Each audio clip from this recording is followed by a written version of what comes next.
So, as we prepare for some cheek clapping, last we left off, our players spoke with Walden a second time to collect their reward for saving Kenna. What they didn't realize is that Walden had a second request from them, a very ludicrous, very fanatical request, and the party very mockingly agreed to look into the issue, and we find our adventurers, rested up, collecting on some supplies, and getting ready to set off on their journey. So, last we left off, for the start of this session, we will be in the middle of Winnowing Reach. If any of you would like to start up, get ready for the adventure, stock up anything you don't have, talk to anyone you would like to talk to.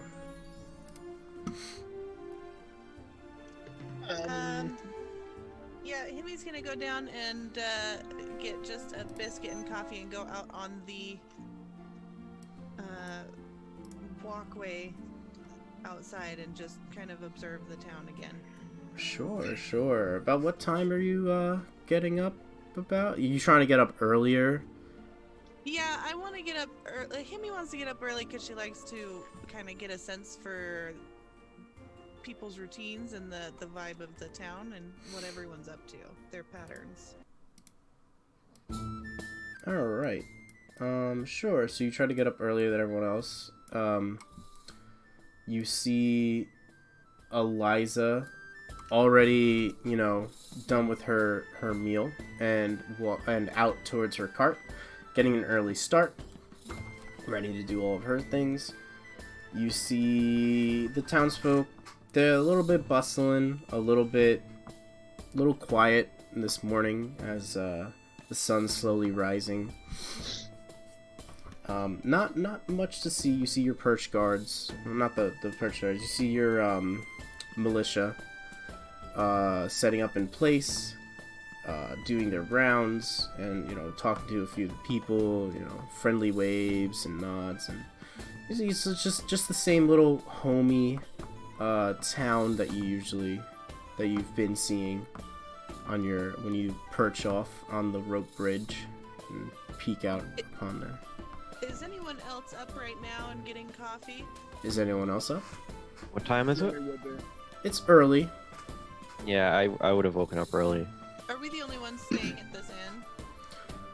Yeah, not many adventurers have been coming through lately, so the inn is rather unused at the moment. It's just you guys and maybe one other traveler that's taking up one of the rooms.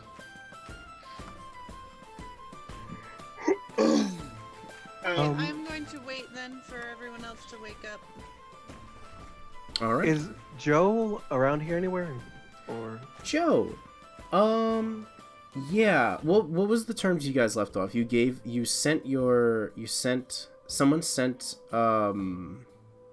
sent like a familiar or or animal messenger? animal messenger? Yeah, and sent some money and told him to stay. Mm-hmm. Yeah, you'll see Joe. If you all come down, you'll see Joe is the last one to come out of his room, and he'll have a very modest breakfast over at his own table, and then he looks like he's going to be getting ready to go out and do something. I want to go over to him. Sure. See Joey's munching on some baked bread and a little bit of water. Morning. Sorry it was a little bit hard when we came in, and we were just so ready to lay down that we forgot to give you the money. Oh, yeah. I forgot to tell you. Thanks a lot for that. I'm used to sleeping outside. I'm on my own, it's bandit life for me, right?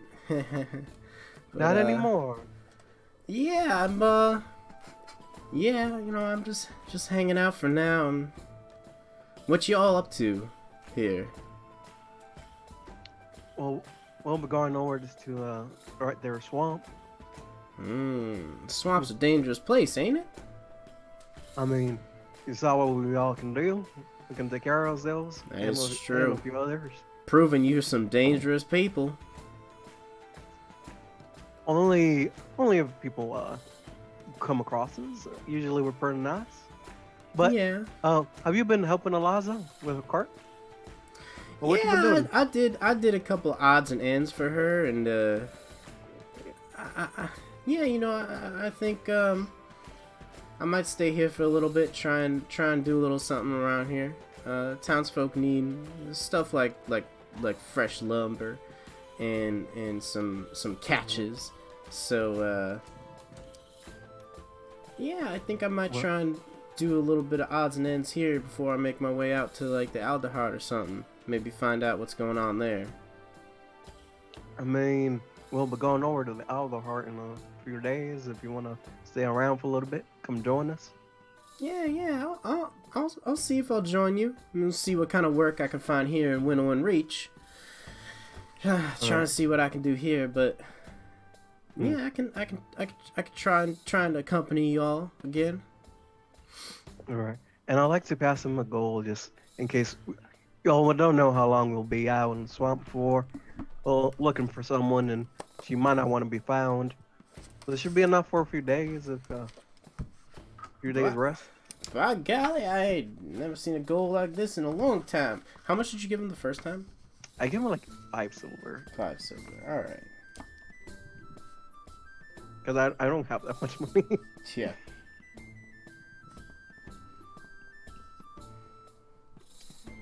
All right. You see in the top left of your screen, Joe will remember that. Mm-hmm. Yeah. So, All right.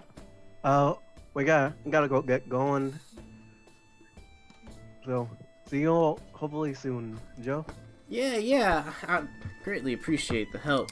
I'll see what I can do. Maybe repay the favor along the way. All right. He's gonna take the last bite of his bread and walk out. As he sees you guys, whether you're in the tavern or he sees you, he gives a nod, gives a wave, and gets on his way. You see, he's got like a little knapsack. He's got a short sword and short bow on him, and he's ready to do a little bit of work. He's looking to maybe do something, So. By the way, can I see an insight check to see if he wasn't lying or saying all the truth about doing lumber? Yeah, he hasn't gone back to his wicked ways. Sure. That's not as good as I was hoping. That's a 14. Yeah, it's pretty low DC. He's been he's been feeling the repercussions of like y'all's friendliness, and he, being a grunt, he didn't really have much in the coalition, and he's kind of, he's kind of been like pushed to like be a little bit better. So yeah, he's been, when you guys haven't been around, he's been finding work, and he's been, and when he wasn't working, he's just been kind of around, maybe drinking at the tavern for the very meager like prices that he can mount up. So he now that you gave him a gold, he's gonna drink his life away. Yeah, give him a gold. He might take the gold, and he might get a lot of, once his room is paid for, he might take a couple of good old drinks, but he's trying to work. He's trying to do something. And I would like to talk to the barkeep or the tavern owner and give him a goal to just say, in case a little map pack over there doesn't have enough money, you can just let him stay for a bit. Paying it forward, don't tell him. But don't tell him. Only if he can't pay. Just make it seem as if it's your own kindness. Mm-hmm. All right, and then I am ready to go. All right, you be careful out there. Tips his Can I ask hat. a question? Are there any unattended sources of food or drink anywhere? Like whether it's in the tavern, like someone left a cup of coffee out or a biscuit, or down in the marketplace, there's just someone has left something edible like around and unattended? Well, in the tavern, other than your party and Joe finished his meal and left. Yeah. You know, your party, it depends on how they're doing. Are you guys lackadaisical with your meals? Or whether, rather, you know, if you're sitting back, not really paying attention to your cups or food, that might be for them. But when you see out, there's not many people that, like, have, quote-unquote, like, drinks as they're, like, walking around town or whatever. So you don't really see much there. So really, you'll just be looking at the tavern, and it'll be anyone of your own party. Alright. Is room and board still, like, it's being covered by that mayor, right? As part of our bargain? Yes. Yeah. Can I go up and ask the innkeep if he would make his most lavish breakfast and package it up in a little basket for me and make sure to bill the mayor? Sure, yeah. He'll nod to you because he still has that letter that you gave him. If you wait about 10-ish minutes, he'll cook you up a nice big hearty breakfast and this is not a bird folk breakfast. You'll see it's a nice hearty humble folk breakfast, as it's A big ostrich egg. yeah, it's like Do I know if anyone has talked to Eliza since we got back from the mayor, or did we all just go to bed?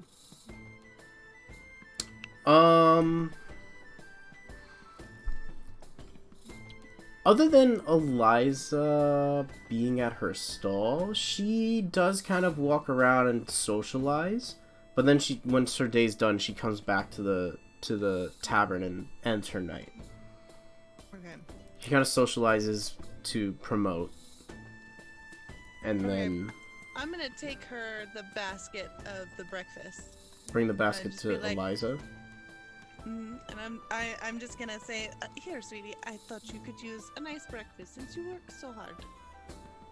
Oh, A special well, favor from me to you. oh, that's mighty kind. Are you catching her before she leaves, or are you going to her? I'm going to her stall. I'm gonna walk out to her stall. Alright, cool.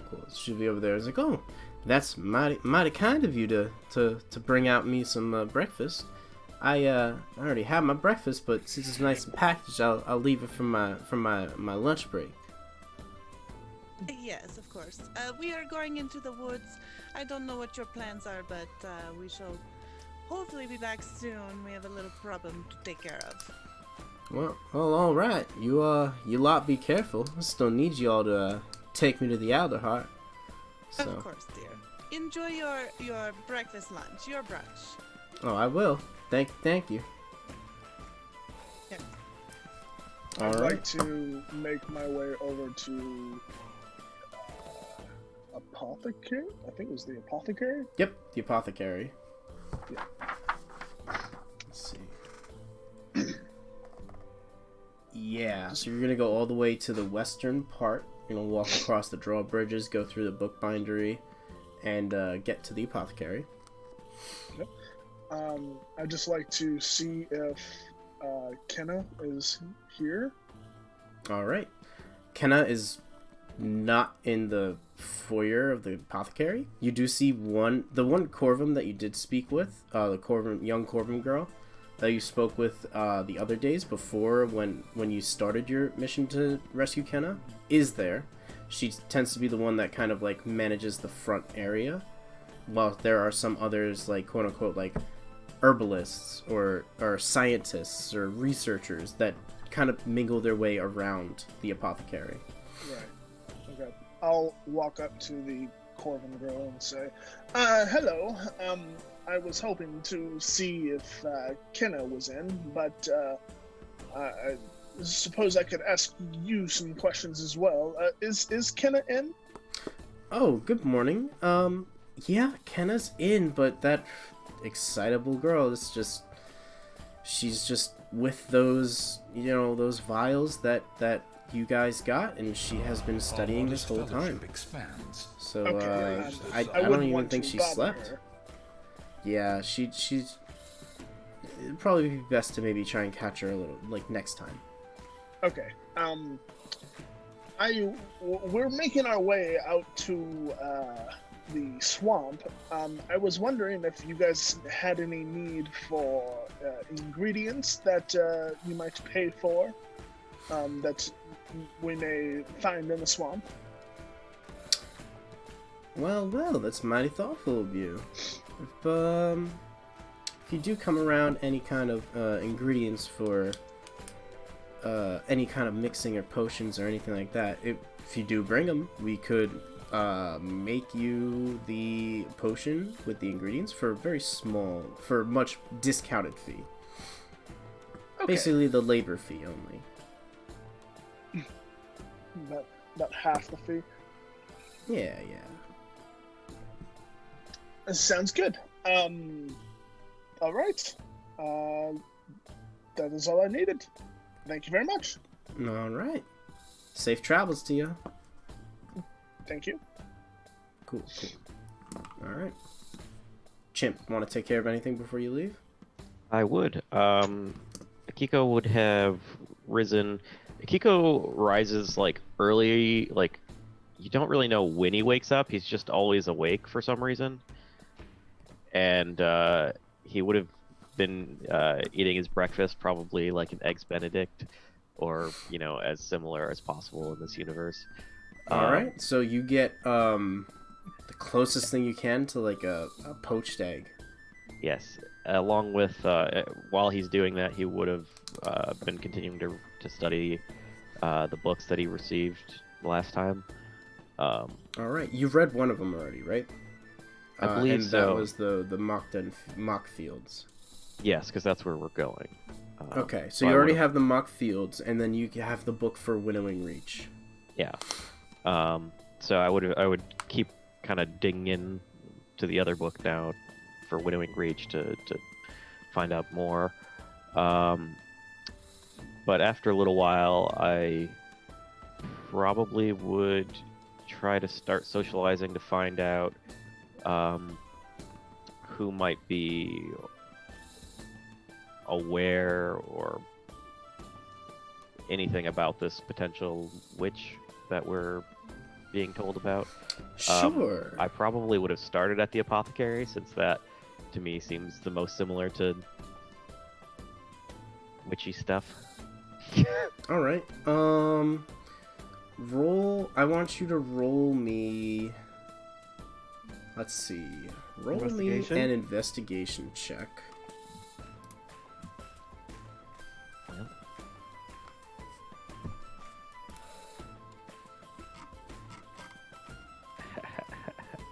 Is it gonna work?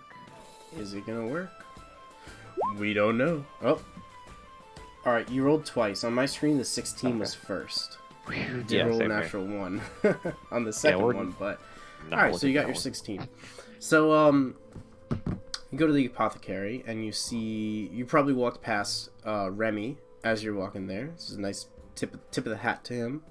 Oh, hey. As he does the same, probably.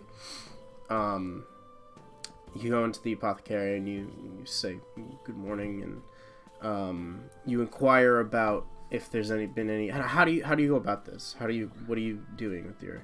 Yeah, I first would like to... The girl that we rescued, I'd probably look for her, so her name was... Kenna.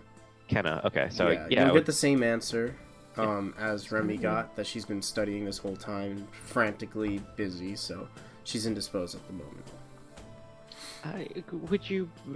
Would there be any way I could just talk to her for just a moment?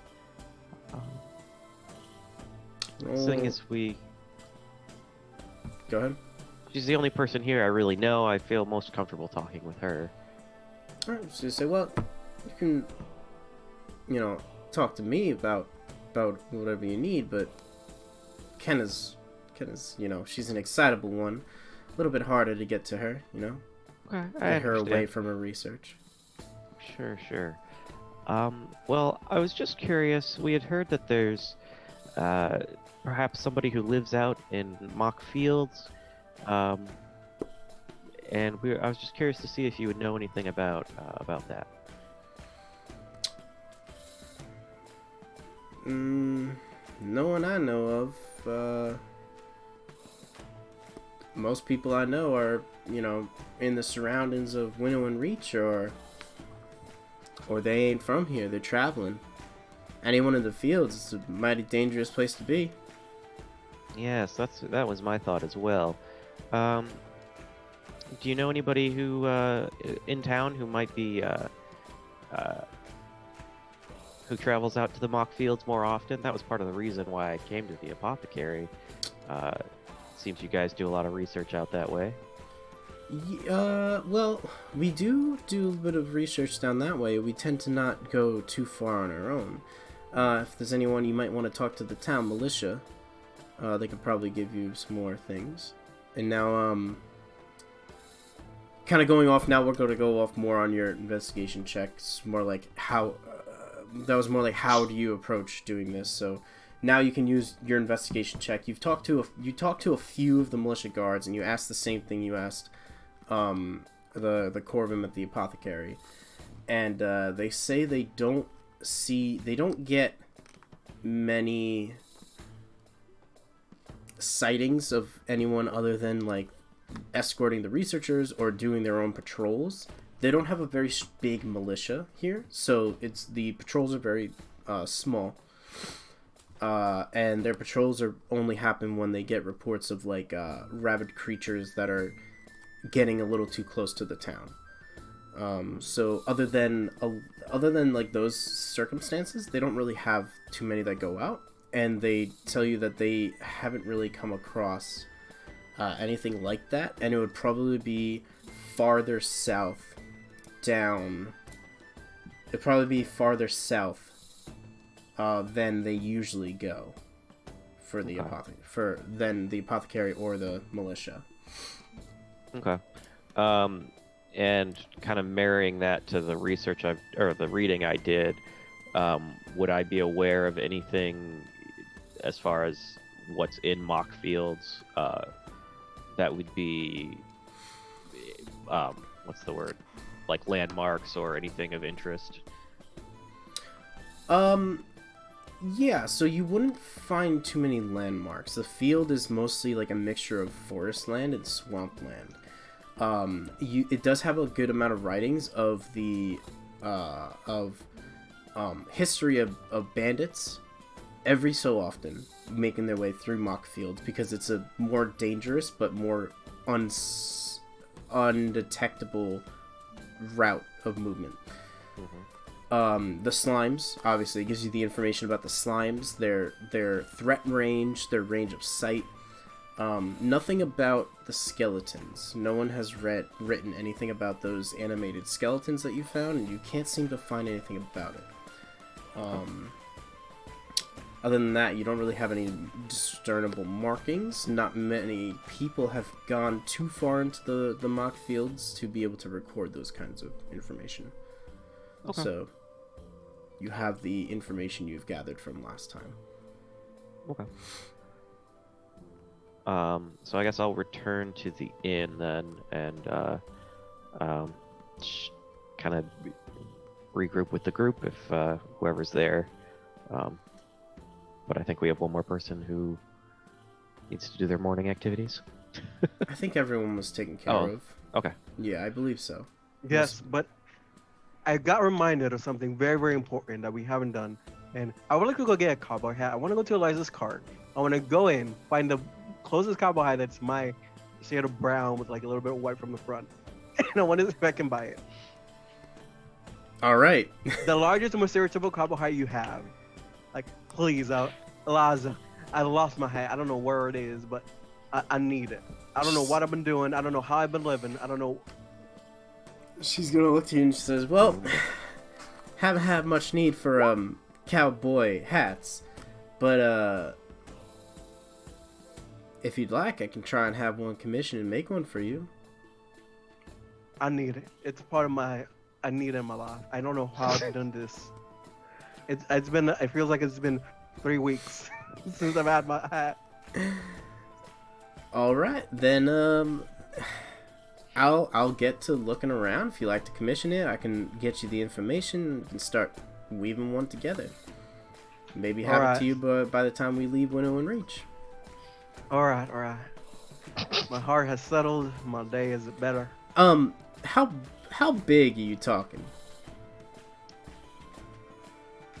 Sorry, like about this big a room? And what is that like? So you're how tall are you? You're like 3 foot something.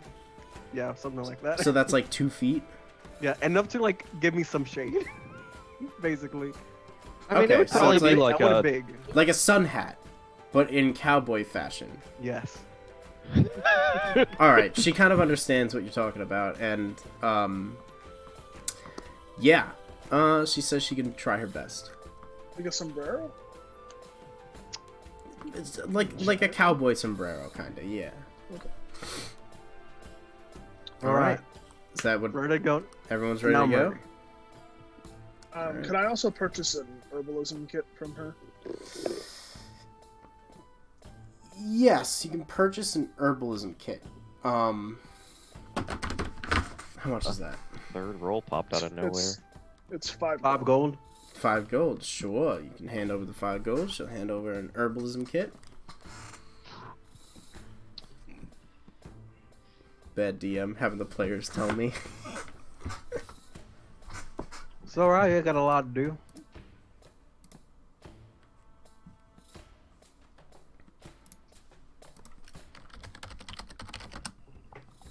Yeah. Okay. Sure. Is that what everyone's taken care of? Alright. All right. Great. Just to give you context, Remy, your book on herbalism gives you insight on the herbs and stuff that you'd get, but you'd have to be training for a long time to get proficiency with herbalism. I understand. Unless if you already, you don't already have it, right? It's tinkering and all that stuff. Yeah. Okay. Cool. All right. We can talk about that another time. But if you guys are ready, you can be set off on your journey. Alright. Alrighty then. Would I be able to? I guess I have a line of questions. I don't know. How does mage armor work with shields? You can use them. But are Okay. you proficient with shields? Probably not. Nope. Okay, never mind. Forget it. So shields aren't armor per se. Right. They just add to your AC. So you can couple them with that. Yep. You cannot have mage armor and a shield, like physical shield on at the same time. Just because it's shield is counted as armor, and you can't have armor with mage armor. Oh, so you I thought it can't. wasn't counted. Okay, makes sense. It's only some classes get, like barbarians. It specifically says that the unarmored defense works with the shields. Gotcha. Gotcha. Otherwise, Okay. All right, makes sense then. Good to go with that. All right. So is everyone ready to go? yes, please. All right. So we're going to be making our way Downtown. yeah, we're making our way down south. Let's pull you guys Walking to the fast. map. Give you a little bit of a view of the map, and let's give the stream a little bit of view of the map for now. There we go.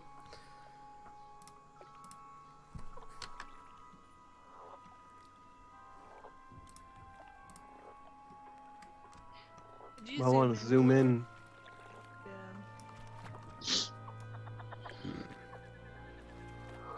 Yeah. Alright, so you can see yourselves, you start here at Winnowing Reach, and you'll be making your way down south. So you know that you've made your way down like the southern southwest area to get to the Mockdun Caverns, and you did not see any sign of life other than, you know, the creatures that are around there. So you'll know that you'll have to go farther down south to look for her hut. So what I like to do is have similar roles as last time. We need someone to trek the survival checks to go through it. If anyone wants to make your perception checks along with it. And anything else you'd like to bring up that could be useful, or any of your personal things? I'll be just looking out. So everyone don't get jumped. I will assist him. Alright. So we got a perception from Himi. Who's helming the survival? Who's proficient with the survival? Himi. Okay, if we start out and everyone's just kind of standing around, Himi's gonna look around and be like, "Okay, I will. I'll walk ahead. That is fine." Yeah. have a Sorry, cart. him. So what now? Do we have a cart? Mm-mm. Okay, just checking. My A lot is the perception one- was okay, but yikes on the survival. We got Oh, a so we're 16. walking. Oh. I got a 16. I mean, on perception. Could I assist in any way with the knowledge that I've gained of the area? Yeah, assist anyone you'd like. Go ahead. You have that ability. I'll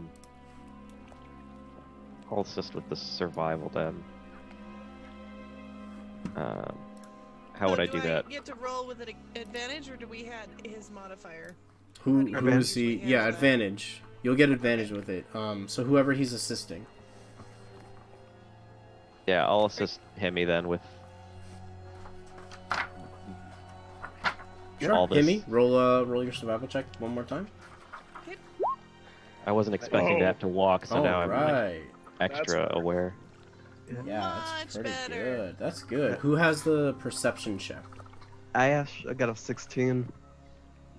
Alright. 16 is 14 in the roll 20. I rolled IRL. I just wanted to see if I would roll the same one. You rolled IRL and then you rolled in roll 20 to see if you did better. Is that what you're saying? No. I even said it before I rolled on roll 20. I just wanted to see if I would roll the same number. Gotcha. I don't cheat. And what's this second one? I just wanted to. Just let's go with the 14. Let's go with the 14. Ignore my IRL roll. Because the way I was saying is like, oh, you started. I just do roll 20. Ignore my. Yeah, IRL I roll. did hear him call the 16 before it popped up, before he rolled the 14 on roll 20. Mhm. Okay. No, roll a 14. That's it. Sure. And now for Remy. Are you looking out for any herbs or anything like that? Oh. Yes, I am. Alright, roll me also a survival check. Or, roll me an investigation check. Okay. Okay, I can do that. Eh. Fuck. 12. 12, alright. You... As the party is, they're tracking through, they're doing the same thing. They're keeping you guys more on the solid path, outside of the wetty, sloppy way to go. You're avoiding a lot of, the dangers. You've got Ash pointing out to Himi where he sees the slimes. You guys passed where you had the encounter with the skeletons, and you see that the skeletons are exactly the same as you left them. You're watching around. You feel pretty good as you're looking around, and as you're walking around, you find about, let's say, for the sake of placeholding, we'll call it 2 units of herbs, and then I'll get you I'm not familiar with herbalism, so I'll get you the measurements of what the herbs are later. So you get 2 units of herbs for for ingredients for a potion. Sounds good. Yeah. And you kind of just you notice it as as you're walking by, you kind of snipe underneath a bush, a little bit of the herb, and you just kind of reach over and you pick it and make sure you don't disturb any of the wildlife there, and nothing crabs at your hand as you're reaching for them, and you feel pretty confident about that. Cool. So with the survival check, you're swiftly making your way through all the fields. You're keeping a good eye out for anything that's going to come around, and you guys have an uneventful journey going to your destination. I would like everyone to roll a perception check now. All right. Uh-oh. 17. Uh-oh, stinky. Oof. So 17, 11, I 8. liked my earlier one. I'm so happy we have Himi over here. I only ever gone through the roads. If it was me, I would have been lost. I'd be down a bog, see some quicksand. 1 for Remy. Remy, you're very focused on finding these herbs. You've been given a task. You've set your mind to a project, and you're very anxious for this.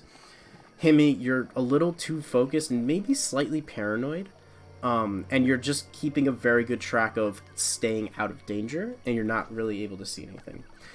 Akiko, you're about the Alert, same but way. stupid. You're alert, but you're not really picking up on some of the off things. Ash, Hi.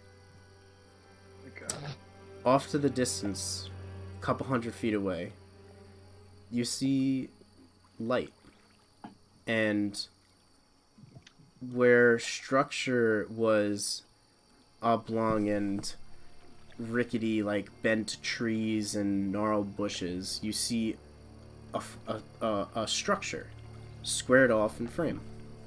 The glowing light. Y'all, And who sees this? Just Ash. Oh, okay. y'all see I see a little home over by yonder. What? I all I see is fog. Can I see it once he's pointed it out? I assume. Sure, yeah. Once you see it. Any passive perceptions above? Himi will say, "Oh, yes. Do you think this is her home? Would you like me to go and knock?" I mean, might as well. What other person would be living in the swamp except for a witch? But I forgot to specifically mention it, but when I was returning to the group, I would have told them what I found out from my research, just that nobody else really knew too much about it. Yeah. I'm assuming you told the others on your journey that not much information is known, and not many people have journeyed below. All right, Himi's gonna go up, and if there's a door, she's going to knock, as politely sounding as possible. Mm-hmm. All right, sure. What's everyone else doing? Staying back or? Yeah, I'm just talking. It's so weird that there's nobody's ever about a witch. Witches they gotta practice their craft, no? I would have gone up with Himi because, somebody new and possibly interesting to meet. Himi will look back at Akiko and be like, "If you wouldn't mind, darling, I wouldn't want her to see such a strong, shining knight and worry that we were here to slay her or something. Would you mind if I just visited for a minute?" Ah, yes, Remy, you should probably stay back. My dear, I was referring to you and your armor and all your weapons. I don't have armor or weapons. I'm a Oh, do you sorcerer. not? Yeah, he's a Oh, sorcerer. okay. It's just her presence. Remy I'm a little mouse sorcerer. Okay. I'm not that threatening. It's that noble birth I'm sensing. It's all devolving to like, just get the fuck out of here. Like, you're going through the entire list of things, and you're just like, you look menacing. You have shiny armor. You do the thing. Just get the fuck If out you of here. wouldn't mind, dear. Quite right. I suppose you're right. We wouldn't want her to feel outnumbered. I agree. Yes. Good thinking. But of course, once you have the opportunity, please make an introduction. I would love to speak with this Of course. one of Sir, such DM, great sir. interest. if it's obvious that we're supposed to stay back, can Remy start looking for herbs again?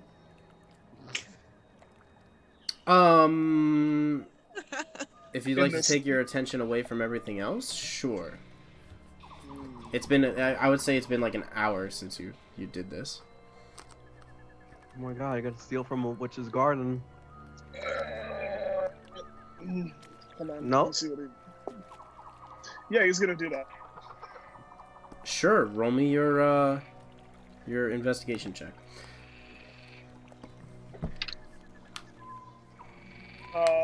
Dirty 20. All right, sure. As you are closer to the cabin and you're looking around, strange enough, you only find about 1 unit of herbs. Wonder why. All right, so Himi, has anyone answered at my knock? yeah, so you went alone. You told everyone to stay away. How far are you guys staying? 60 I'm feet. sure 60 feet? Akiko wouldn't step back too far. Yeah. All right, so you give a knock, and we'll pull it up real quick just to give you guys a visual representation. All right. Him, if you need another healing word, just shout. Oh, here's a question. Do you I put these tokens out. Are you guys able to control them, or you need to take out your own tokens? I can't control them. Okay, I'll delete them. You all just bring yours out, and you guys can control them. I can bring out my own token. Yes, yes. Go to the journal tab and pull it out. I took these tokens out and I prepared them before, Making the sheet. before making the character sheets. Yes. Yep, yep, yep. Oh my gosh. This map is so pretty. I might have done that Yeah. wrong. It's okay. No, it's okay. Some of them just come out like that. All right. Yeah. So set yourselves up based on where you want to be. I'm looking at stuff. Yeah. So, Himi, you knock. And you hear a. And you hear, ooh, visitors. And, walk. Guys, I want to be right so bad. And you What was see, that noise? What noise? Oh. Is it a hedge? you see coming up to the door. Opening the door is a small little beetle. And over by this cauldron thing, you see a hedge woman, dressed in like dark and colorful garb, and she's currently like holding like mortar. It's like a mortar and pestle style. It's a very big. There's this big like shell that she's using as her cauldron, and she has this long staff that she uses to mix it. And So, Is there a baby? go ahead. I was gonna say, given my upbringing, can I like look around the room and get a sense of the smells, maybe what she's brewing or anything like that? Just kind of get a sense for what her vibe is, or if she is a magic user, what kind of magic user? so you want to walk in and get the vibe. I was just gonna lean my head in as the door opens and just, like, oh, hello, I did not want to disturb your brewing, just traveling through the swamp and wanted to come and visit. And while I'm doing that, I'm just like trying to scope out what I can see as best as I can. All right, roll me your perception check for the area. How big is the Come beetle? on. What'd you say? How big is the beetle? It's about like 18. maybe 2 feet by 2 feet. He's a large beetle, and it's not like, it's got a little bit of elements of like it's not really from here. Roll me an Arcana check. That I can do. Is there a baby in the pestle and mortar? No, it's not that campaign. We're going to. So with let's see, with the Arcana check, yeah, you can tell it's a familiar summon. So Himi, with your perception check, you can see inside. This is a nice little quaint cabin. Doesn't really have much. You've got your little cauldron, the bubbly brew. You have that armchair that you can sit with the fireplace. That was basically the eminence of the glow that was happening. It's just the fireplace. You see, this is like kind of like a one bed, like a studio apartment almost. Like you've got your bed. She's got a little bit of like a kitchenette set up, mostly like a water basin, and just a couple tools. You know, she can cook things on her fire. She can sit down and eat, and then she has a little table in the bottom corner, and it's just a nice, quaint place. Very unusual to like the styles that others would have. And would you like to also roll like an insight check? Well, you'll probably have to talk to her a little bit first. I'll talk to her first. Does she respond to what I said though? We'll go over what you said again. I was just, saying hi. We're traveling through the swamp, and we'd like to stop by. I didn't mean to interrupt your brewing. How does it smell, by the way? Can I say it smells wonderful? I'll lie and say it smells wonderful. No, it actually does not smell too bad. It's okay. It gives off like an herbal sense of smell, and it's nothing crazy. It's more like the smell of like potions. So many fresh herbs. Oh, yes, please come in. I have not had guests in so long. Oh, bye, it's good. Normal, please. Come and help our guests and set up. And the little beetle goes and comes around and comes in and follows you in, and you are able to go in. This fellow is cute. Is he familiar? Oh yes, he's my familiar. His name is Normal. Oh, hi, Normal. It's a pleasure to meet you. And he kind of like he's adorable. Kind of like claps his little like things at you, and he says hi back. Okay. And, so you come in and she she goes over to her her thingy. She like, would you like some tea? I had some brewing before. I would love some tea. Great. She comes and she grabs her teapot off the thing. She hands you a nice warm cup of tea. I will take it. And do you mind if I sit? Yes, please. And there's like, this is kind of like a little makeshift table over here with a bench at it, so you can sit here if you like. I also have some traveling companions of mine who are with me, but I didn't want to overwhelm you at the doors. Would you mind if they came and had some tea as well? Please. And she goes to grab some more cups, and she's like, man, do I have enough cups? I don't know. We can share if you need. And I'm gonna take my teacup in my hand. I'm just holding it, blowing on it, making all signs that I'm gonna drink it. And then I'm gonna just lean out the door and be like, come in. We're having some tea, brewing some herbs. Go ahead and come in. Oh, tea. Excellent. All right. Well, I'm gonna run on in, or Yeah, sure. Appropriate walking in. speed of. Yeah. So you come in. She goes, oh, good. As and quickly as possible. she gets her cup of tea, and she comes over and she brings it to you. She offers you the tea. Oh, thank you kindly. My name is Akiko. What is your name? Oh, welcome, Akiko. My name's Susan.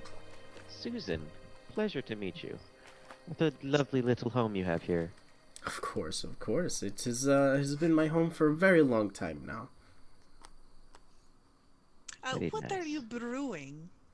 Oh! It smells wonderful. Yes, I was just trying my hand at a new potion. Although I did not get the right ingredients, and it's just coming out more like herbal soup than a potion, so... Oh, how unfortunate. Yeah, you should tell me more. I dabble in magic, but I've never really dabbled in potions. Oh, how kind. But, what brings you all here? It is very strange to get guests here.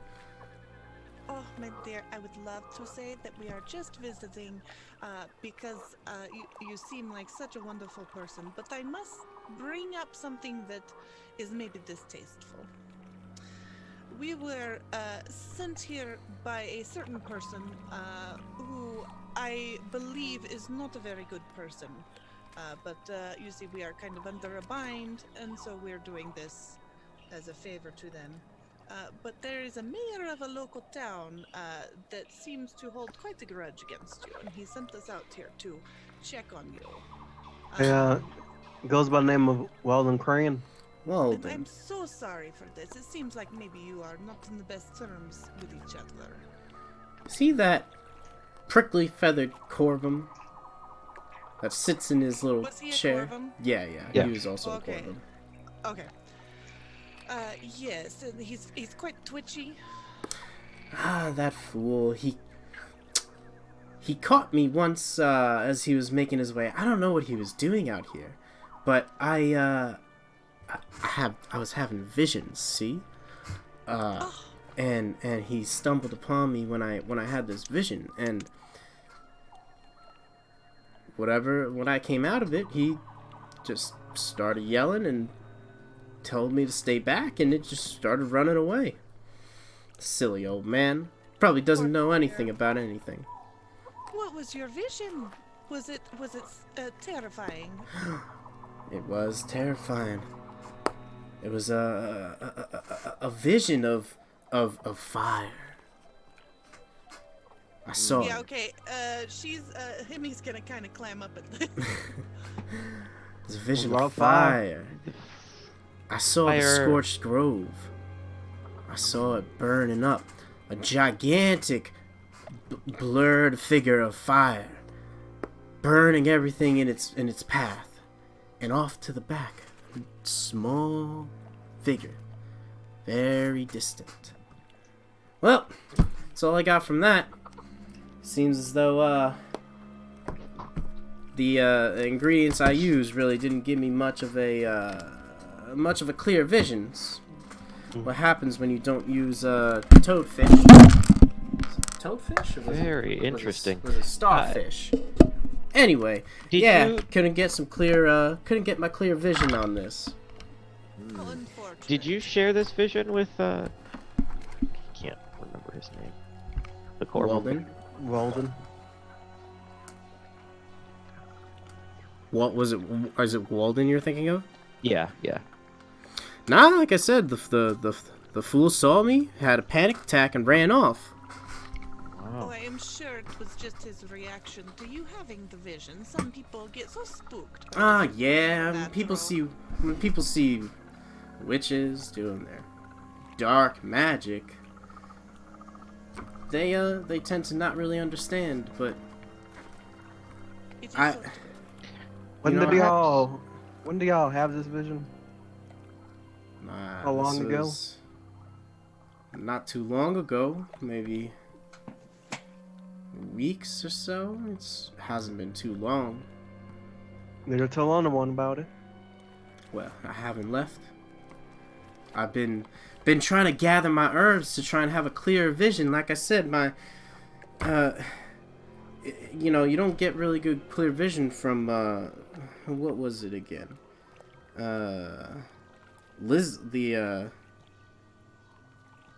Lizard spleens, you know? It's a little bit difficult getting it. You know, you need that You need moonfish or some- starfish. Do you need Perhaps us this to is- help? Maybe we Yes. could help you acquire these toadfish for your. I know nothing about potions, but I would love to hear more visions, especially if they are about fire. Oh, you've come at a right time. You see, I've been trying to have a clear vision. Not only visions, I've been able to summon some entities that I can talk to that might have some things about it. Oh, The- how exciting! The last What type of entities? well, last time I summoned a little devil, and that little devil just couldn't stop talking. All he did was talk. But he They're didn't very know too chattery. much. Yeah, they're very chattery. Didn't know too much, and sent him on his way. He went back, and I couldn't get anything out of him. But one more time, maybe I can figure something out. Well, just so you know, Scorch Grove has already been burnt down. So, Right. y'all visions actually that come past Well. about 3 days ago, 4 days ago. My. Just to make sure, Ashbarrow has burned down. Ashbarrow Scorched was- Grove has been a Yeah. wasteland for a little while, but Mm-hmm. Yeah. But they saw the they saw the creature over Scorched, The Scorch, the Ash Burrow, Scorched right? Grove. That's what she said. No, she said over the Scorched Grove, so it was Yeah, like Scorched Grove. re-burning it. Scorched Grove is Mm. already a burned, like a barren, burned wasteland. But Ashborough is the one that was a town. Ashborough is burned down. So, well, I guess I'd ask her then, was this Scorched Grove, the Scorched Grove you saw, was it as in its current state, or did you see a vision of what had happened in the past? Well, the Scorched Grove has been burned for many, many, many years, but whatever vision I saw was a vision of a monstrous fire that has just appeared. And whatever it was, there was a small, dark figure looming in the back of it.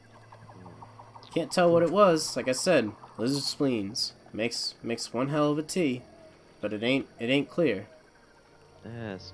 I don't know about this Now can I roll summoning insight? devils, but Yeah, sure, you can roll an insight. oh yes. Go ahead, Akiko. But I would be interested in helping you acquire the materials you need to have a clearer vision. That could definitely help us. This actually is quite perfect with, or this is quite in line with the mission we've already been assigned to research what's happened to Ashbarrow, which has recently been burnt down. Well, if that's the case, then we could all help each other out. If you'd like. Can I? Oh, sorry. Go ahead. The I was insight? just gonna ask if I can see whether or not she's wearing a necklace. Yes, she is. Does it fit the description that dude gave us? He didn't really give a description. It was kind of like a large, some sort of large amulet that he believes Okay. is the source of her magic. Yep. Is there a pond, creek anywhere we can get these moonfishes? Well, they actually are very indigenous to all of the swamp. For my specific tea that I want to make now, I would actually need a few other ingredients. So if you'd like, you can help gather some of those up for me. I mean, one of our party members, he's quite adept at picking some herbs. So, Well, all right. If he's already got some, then we're ahead of the game. So then, In fact, I think he might be out there searching for some right now. yeah, I'll get to you after this. Himi, with your insight check, she's an interesting fella. She's not necessarily giving you like a bad vibe. It's pretty comforting. She's warm and very cheery. That you guys are in. Do I get the sense that she's responsible with her magic? I mean, she's summoning devils. I don't know. You kind of get the sense that she experiments. There's a reason why she's out here alone, by herself. Okay. Yep. Yeah, it's more like Could you provide us with a list of what you need? Then we can go help search. I would love to be witness to one of your visions. yes. Might I ask if you can gather some of the swamp herbs around here, and I will need about 3 plump green frogs. You can Of course. capture them alive or dead, whichever one you like. I just need the spleens from the frogs and a couple more herbs from the swamp. Excellent. Akiko, Ash, so we go find Remy and try and find this wonderful lady, her ingredients. Yes. Perhaps he even, perchance already has some. I'm going to set down my teacup and be like, we will be back shortly, dear. Oh, all right. Thank you kindly. I would have drinking my tea, by the way. All right, sure.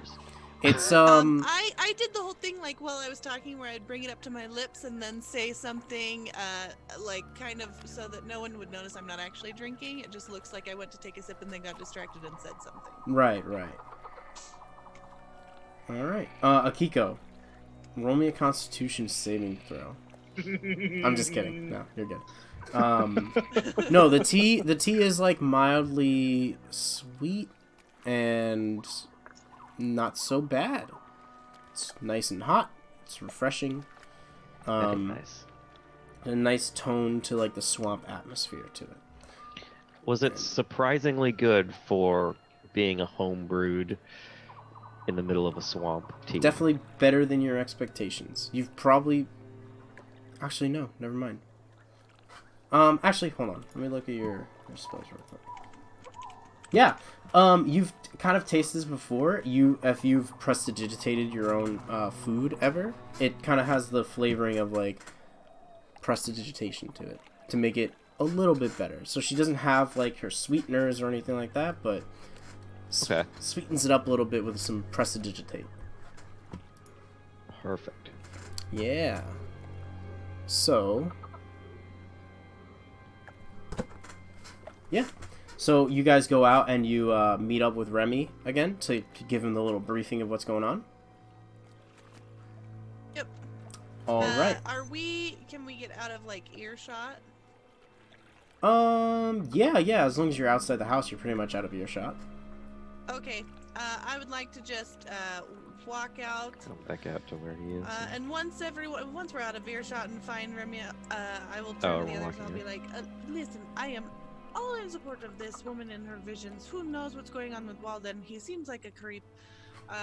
But I will say that I worry about summoning things, so be prepared for this to get really, really bad, depending on what comes through that vision. Yes, I definitely I agree with your hesitation about the summoning. The visions seem interesting. And but definitely the something I summoning- think we need, but should anything larger than a small imp come through, we should be on our guard. Yes. Does I'm not the entirely out of sure what you're talking about, but Oh dear, Well, we haven't I'm so gotten sorry. the- Remy, there's a wonderful lady in there with a little familiar. She's brewing potions. You would love her. Probably talk her ear off about herbs. She needs some ingredients for a potion that helps her have visions. She's been having visions about fire and things like that, so I think it is relevant to our personal quest. out of character, would I know, or would it be common knowledge or whatever for magecraft and whatnot? Is the summoning from the vision, or are they separate? You don't really dabble out from it, but you know that summoning spells and visions are like different kinds of magic. Okay. Remy, we got she says she needs some herbs from around here. You think you might be able to help? I saw you picking. perhaps, did she give us a list of what she needed? Yes, she needs frogs, 3 of them, and herbs from the surrounding swamp. Okay. DM. Yep. Do I have those things? The 3 herbs that you have are the swamp herbs that have been asked for. Okay. And how many does she need? She needs 3. Yep. Perfect. And Just she asked pick for more on the way back. She asked for 3 frogs. Froggy boys. All right. Do we see any frogs jumping around? Yeah. So There were Okay. 3 specific types of frogs, were they? Plump, 3 green frogs. green frogs. Plump green frogs. So as you make your way a little bit around the camp, you'll see like good clearings of like swampy, watery areas, and with your passive perceptions, I think it's Himi and one other will have some decent passive perception. So Moi? you'll be able to, yeah. So, Not I. I have the best eyes around here. you Look do, at 'em. yeah. You'll notice where the, you'll notice a couple of frogs, like, hopping around in the swampy area. But as you get closer, they tend to, if you're not being careful, they tend to kind of hop away from you and get away. All right. I like to try my luck at it. Sure, go ahead and roll me a stealth check. Himmy's just going to sit down on a nice little swamp log somewhere and just wait for them to Supervise. 23. 23, yeah, you are adept at hiding your presence, and you are sneakily making your way up to the frog. Do you want to try and capture it alive, or do you want to kill it and take it? Probably live. I mean, live liver is probably better. Because live spleen. Alright, roll me a sleight of hand check. Oh no. An 8. Creep up to the frog, and you go to reach, and the frog bloop, bloop, bloop, jumps away. Damn it. But You about have how to, heavy are the frogs? Like, they're plump frogs. They're maybe a pound or so. Nothing crazy. Can I catapult one frog at another? You have to catch a frog, and the frog has to make a saving throw. Why would I have to catch it if I can just point at it and fling it at something? Is that how that works? If it's anywhere 1 to 5 pounds, I can just point at it and we'll make it fly. I mean, it's not dead, so it's not an object. I don't think they ever intended it to work on live things, which is why it's under 5 pounds. But if it's a frog, Yeah, I don't think you're gonna be able to point to a live creature because it's not like a control spell. It's a damage spell. I mean, it is just about the weight. So, like, theoretically, No, I What? mean, first line of the spell says choose one object, not one creature. oh, okay. Does a frog count as a creature then? A frog is definitely a creature. Yeah, you'll find it in the monster manual. Oh, Oh okay. my god, Well, never we're gonna mind have then. to call Peter. Anything that? So, would anyone else like to take their try or retry Frogs are at people catching too. a frog? I definitely will not get my hands dirty catching frogs. Is that you again, Brian? So a stealth check of 8. What is with all this 8s? Aye. All right. As you creep up, your hand is cocked and you're ready to grab, and the frogs are just, they can hear you from a mile away. You're slopping, as you're stepping through your big hedge body, and they're just there's just none in sight. Oh my lord. I'm just angry, y'all. I can't do this. All right. I've only ever sang. I haven't really done all of this. But he did get a Himi. nat 20 on the catching the sleight of He hand. got a part. nat 20 on catching air. That was very good air that he caught. He is a powerful sorcerer that can grasp air out of the sky. Yeah, y'all Uh, hear a sonic boom as I swipe at it. Would I be able to assist? Actually, it's such a with- good grab that they didn't hear anything Damn, because it's any a of stealthy hand. Himi. I stood up for a second watching them do this, and then I'm like, no, and I'm gonna sit back down. So you get up and you start walking over to the pond, and you're thinking about going to him. And by the time you think about it, bloop bloop bloop bloop bloop, all the frogs kind of hop away. As you hear the hopping of bloop bloop bloop bloop, you hear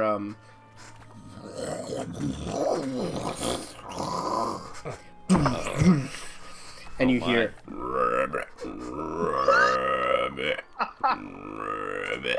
in front of you all, a giant toad appears out of the swamp inlay. And I'm gonna need you all to roll initiative.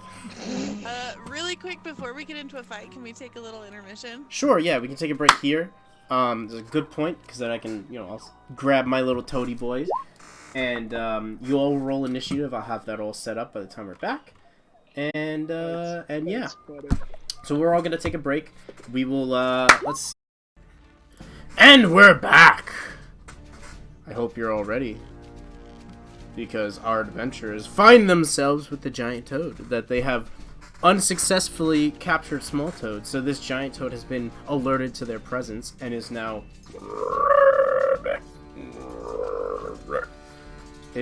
hungry for some more. Alright, moment. So, alright, great.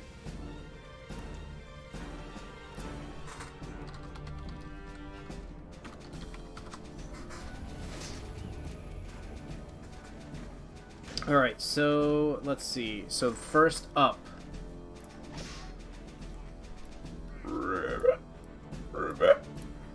it sees Ash right in front of it. It's gonna walk right up to you, and it is going to make a bite attack against you. Okay, so a 22 hits. Oh, right. You're gonna take 6 piercing damage. Ooh. Poisoned. And 1 poison damage. And you are grappled. You're grappled and restrained. Oh. The toad is then going to turn around and walk you over here. And he's going to have you in its mouth. It's going to be the end of its turn. Akiko, This you're always up. happens, y'all. First slime, now the toad. You're up, Akiko. How was I supposed to Oh, know yeah. what I was supposed to Melee do when range that was though, gonna happen? as it walked away. Yeah, sure. You want to take a Can I swipe at swing it? at it? Yeah, sure. What do you with my have? Staff. Go ahead. Okay. I'm just gonna pull out my quarterstaff. Yeah, 19. Gonna hit, definitely. I am doing the two-handed, like thwack down on it to try and get it to drop. Is this with two-handed damage? This is Yeah. one-handed damage. No, second I'm one is totally two-handed. gonna pull it out and go. Yeah. So the second one two-handed. is your two-hand. All right, cool. So 6 points of bludgeoning damage as you come down and whack right onto him. Toad's gonna groan as you hit it, and that's going to be the end of its. That's going to be the end of its turn. Your opportunity attack. Next is Akiko. You're up. I am going to firebolt its neck. Firebolt. Sure. Like, Roll. wait, what's it doing?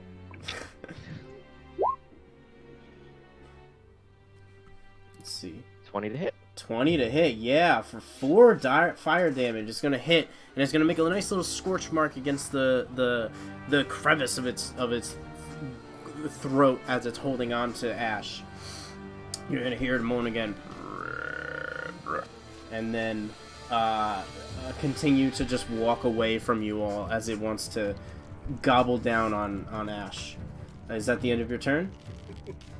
I'm gonna move this way a bit. Alright, sure. Inside the water is difficult terrain, so you'll have 15 feet of movement. Yeah, 15, 20. Is it 25? Half of 25 is round down, so 10. Yeah, so Okay, 10 feet so- of movement.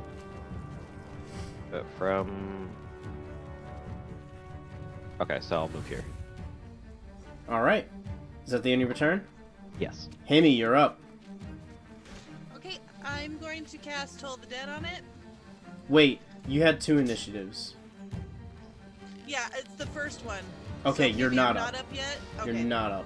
Okay. Ash, Yeah, you're sorry, up. the first one didn't go through, so I clicked it again, and then both went through. Yeah, so Ash is up now. Then it'll Alright. be Ty and then Himi. Okay. Alright, so Ash, How- you're up. You're currently how grappled bad- and restrained. How bad does it look? Like it got a scratch or 2. Oh. I will, since and I would like to say, I mean, I'm just so nasty. I mean, you don't really want to eat me, right? And I'm gonna cast Dissonant Whispers on it. All right, saving DC throw. 14 Wisdom. Ooh. It's base 17. Let's see what the negative is. No, it Nope, doesn't no have negative. If only it was intelligence, it would have failed. All right, so half damage or no damage? half damage, so 2. Oh my god. That is very unfortunate. So 2 psychic damage, as like half of what you're saying isn't even getting through, because I you're just have a tongue down my mouth. yeah, it's just like he's wrappled around you and he's like slapping you in the face with the edge of his tongue, and like this is kind of reminiscent of like something you've done before. But the words meet him and it pays no real mind to you. And all right, is that the end of your turn? All right, and with my bonus action, I'm gonna go. Damn it! I'm gonna go to inspire Hemi and say, "I really need another save from you, please." And that's my turn. All right, great. So mark off a bardic inspiration for you, Himi. Yep. And next up, just looking at this again, it's gonna be Remy. Remy, you're up. Oh dear! Oh dear! I'm gonna run over here. Pulling out his crossbow, reaching out towards Ash. He's going to just kind of say, "Don't you bite him!" And he's going to cast Sanctuary on Ash. Probably going to be a really new spell. And then is going to fire his crossbow at big old frog. Yeah, go for it. That is 16 to hit. Yeah, that hits. Roll me damage. Okay. 9 points of piercing. 9 points of piercing damage. The bolt you see actually digs halfway into it's like the connecting of his leg, his front leg into his body, and it digs right in, and it kind of shrieks a little bit as it digs into him. Pretty good blow against him. Is that the end of your turn? Yes. All right. He's looking a little bit rough. He's looking a little bloodied. He's staggered a little bit, and now he's hanging down a little bit. Next up is going to be Himi now. Okay. I am going to reach out and point at it. And there's going to be like a bell sound. Sure. Toll the and Dead? I need it to make a wisdom save. Yeah, it fails. 4. Its mind, it goes, dong. Ding. And as the sound comes down, I forgot that it rolled the damage already, so I was waiting for that. But as the sound like rolls down, is this a D12? Yeah. Yes. Okay. It's just a really bad roll. Just making sure. The sound kind of like rolls down, and from the sound comes like a necrotic shroud that kind of shrieks over him as he shivers and shakes again.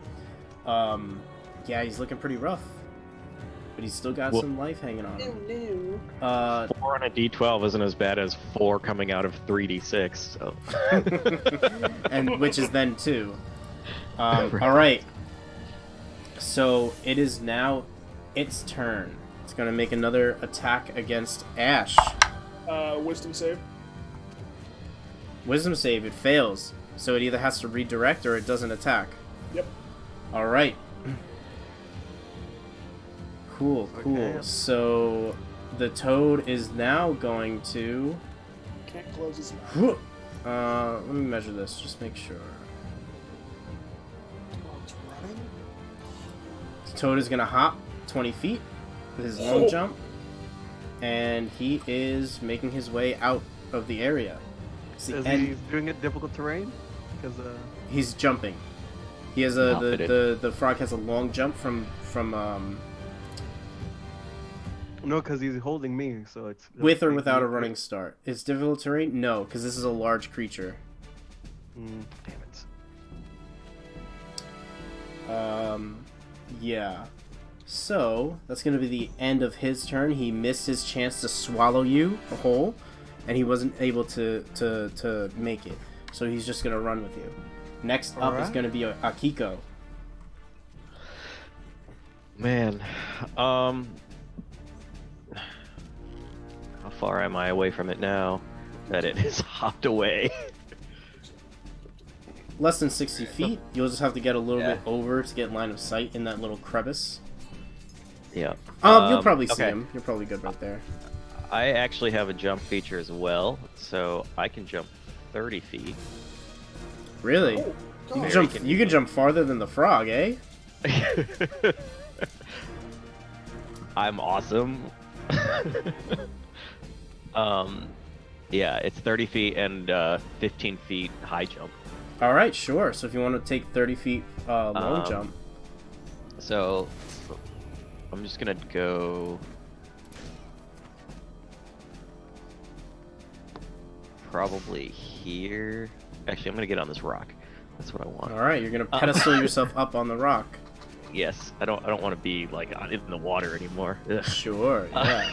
By the being in the water, you're like almost mostly submerged. It was like up to your shoulders, with how short you are. Yeah, I'm kind of short. I'm gonna go ahead and do ice knife.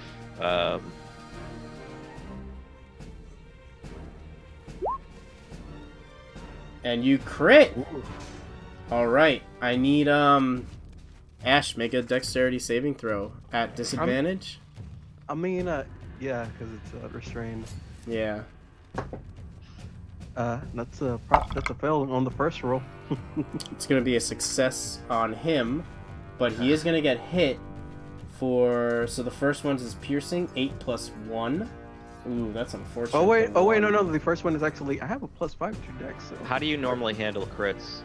It's up to you. Well, you choose which one you want to do, and you stick with it. You either double your dice, or you double the number on your die, or you roll 2 dice. Got a 14 with disadvantage. Got a 14 with disadvantage. So you succeed. So you take no damage or half damage. Half damage. So 5 plus 7. No, then I take 2. It can't be 7. Oh. 1d10. Okay. I think it's So you 7 won't take the total. d10. You'll only Yeah, take it's a the 2d6. So it's basically Um, 4d6. Let's just- I'll stick with old school, just double the die. What do you mean, no? So just to, The effect is 2d6. So if you're doubling it, you're either adding another 2d6, or you're just doubling what you rolled. I am 200% sure that the save damage isn't critted because it's almost it would be as if a rogue. When anything that makes a save, it cannot crit. Only the D10 is critted. Okay. I don't know why they would make that, but that's 100% wrong. Okay. Yeah, so they then must you'll have take added it. 2 damage then, half of 5. Okay. I'm saying that because I would be down, just because that's just wrong. Yeah. All right. yeah, Makes that's sense. But that is 9 and Yeah. So that's 9 to the toad, and the toad makes its save, so 2. So 11. All right. This toad is looking pretty rough. Is that the end of your turn? Yeah. Alright, next up is Ash with the dirty 20, correct? Aye. Alright, what are you gonna do? You're near death. You're in the toad's mouth. How bad is it? He's looking bad. He's stumbling as he's going away. Ow. Damn, I mean, then I'll just, damn it, I'll take the dodge action and then just hope my party can do something. Sure. Alright. Next up is gonna be, I believe, Tyrant. Remy. oh god! He's gonna try to run 5, 10, 15, 30. There? That's possible? I mean, moving through these bushes here or tree. I'm assuming I can move under the canopy. Yeah, they're it's not if you're on the grass, it's not Yeah. difficult terrain. It's only in the water that you'll be difficult terrain. Okay. And I'm just going to shoot my crossbow at. Yeah, roll to hit. I'm coming, Ash! Ooh. That is a 24 to hit. Yeah, that hits. Roll your damage. Damn it. 2 piercing damage. 2 Oh, piercing sorry. damage. 5 piercing. I keep forgetting to add my modifiers. 5, Good. 5 Good thing piercing. you had the modifier. How do you want to do this? Ooh, frog kebab. Frog kebab. You line up your little crossbow as you kind of like duck under some branches and you perch yourself up against the fallen log as you put your crossbow down and you put it on your forearm. You aim down the sight, and it goes right into the back of the frog. You don't see the arrow, you don't see the bolt, and the frog is ready to take another big leap. And as it runs itself up, it goes to, and it just slides against the ground, and it just lets go of you. Ash, you slide out of its mouth as you fall to the ground, and you're laying prone with the tongue just loosely around you. Alright, it's a little bit of a Lucky Leecher situation, right? Like a what? Lucky Leecher. Don't know what that is. The girl from Fire Force, remember? Oh, Lucky, the lechery thing. Yeah. Yeah. A Alright. little bit like that. You're kind of just like in a compromised position in the middle of combat. Sure, yeah, we'll go with that. Alright. And I think I really, whenever we're fighting all these grabby mobs, I think I might take a backseat because I can't really handle this. My clothes can handle all this. All right, combat is over. You hear Ash say that as you continue onward. Can we harvest the spleen somehow? Sure, yeah. Remy's gonna harvest everything. Yeah, sure. Roll me a animal handling check. Roll me a medicine check. Yeah, do that one. Is anyone helping me or no? Whoever wants to do it. Whoever's ready. Whoever's proficient. Himmy's over there just. no. How does Ash look, by the way? Pretty From a rough, scale I think, to 1 right? to 10, I look at 1.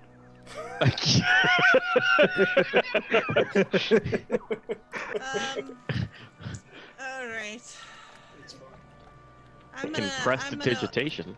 I'm Actually, I just don't gonna go floop over at him if we're out of initiative. Yep. It's a 17. And just kind of shing over at Ash if he's looking pretty roughed up. 6 healing, Ash. All right, Ash gets All right. 16. I feel I'm about a 7 after all that. Thank you. Remy, as you kind of take your little like filleting knife, or your little tinker's knife, whatever you use to kind of like engage in your material making, you kind of like slit into it, and as you cut into it, you're just covered. You are drenched in frog guts and disgusting like you're borderline gonna vomit as you're digging into it, and you find yourself in, and you grab the spleen, and you yank out, you gotta yank it out, you're pulling, you snip away at some of the thing, boom, pull the spleen out. It is maybe the size of twice your head, twice the size of your head. Dang. It is a very large spleen. You feel as though this is all the spleen you need for whatever you need. Most likely. I'm gonna hop over here. Well, I think that we can get to going back. Do we think that'll be enough? I don't know enough about potions. Or do you think she needs 3 individual? Let Well- me consult my my herbalism book. I'm gonna flip through Sure, it. you're gonna look at the herbalism book, and it's more of the amount of material that you have when making things, and not like the individuality of it. I mean, we have so much, maybe we can even get a little bit of that tea out ourselves. Yep. I don't know, turn down a quick trip. Remy's just gonna look at Ash and go, in the future, can't you make things go to sleep? Shouldn't we just, like, we probably should have just made the frogs, go to sleep first. I mean, right, I could do that, but if they fall in the water and start drowning, and then I just feel bad for them. Oh, can't frogs breathe in water? I don't think know. so. Can Pretty they sure sleep they're in just water? amphibious. They don't breathe Yeah. underwater. Oh, I'm stupid then. It's alright. Technology, not Well, nature. hold on, because tadpoles live they're in water Yeah, for the first part of their life, and then do they lose that ability? I don't know. I just know that frogs spend a lot of their time out of the water, so I don't Many know how frogs much. and toads can even breathe through thick mud during hibernation. Mm. So they can. Okay. Oh. Some amphibians cannot breathe underwater. Some amphibians. So we'll say we don't know. You don't know what kind this was. It's just a very large, plump toad. That's right. The more you know. All right, shall we get going? I mean, we got all we need. And I don't want another little froggy coming in, or big Little. froggy. I don't care about the little frogs. Let's go back and get this. Is everyone ready though? I do worry about, especially now that we have such a potent spleen. I am worried that her visions are not just visions, and that she's connecting with something. So please be ready for this spell to go badly. All right. It's magic, it's unpredictable sometimes. Right, and right. Himi's gonna start picking through the swamp to get back to the house. Sure, yeah. Let's get rid of this toad. Yeah, you guys are back at the house. I'm gonna go up and knock on the door again. Susan! Yeah, door opens. You got Normal open the door for you and brought you in. She says, "Oh, you're back. That was rather a decent trip. Yes." We found quite a large toad with quite a large spleen, so I hope that will more than do enough since we didn't find any small toads. They are hard to catch. Okay, I okay. understand your difficulties. Who caught? Who's carrying the thing? Who's carrying the Remy, spleen? right? Not me. Yeah, I'm Remy. Remy. All right. So it's taking you a while to walk with it because it's almost as big as your. It's twice the size of your head.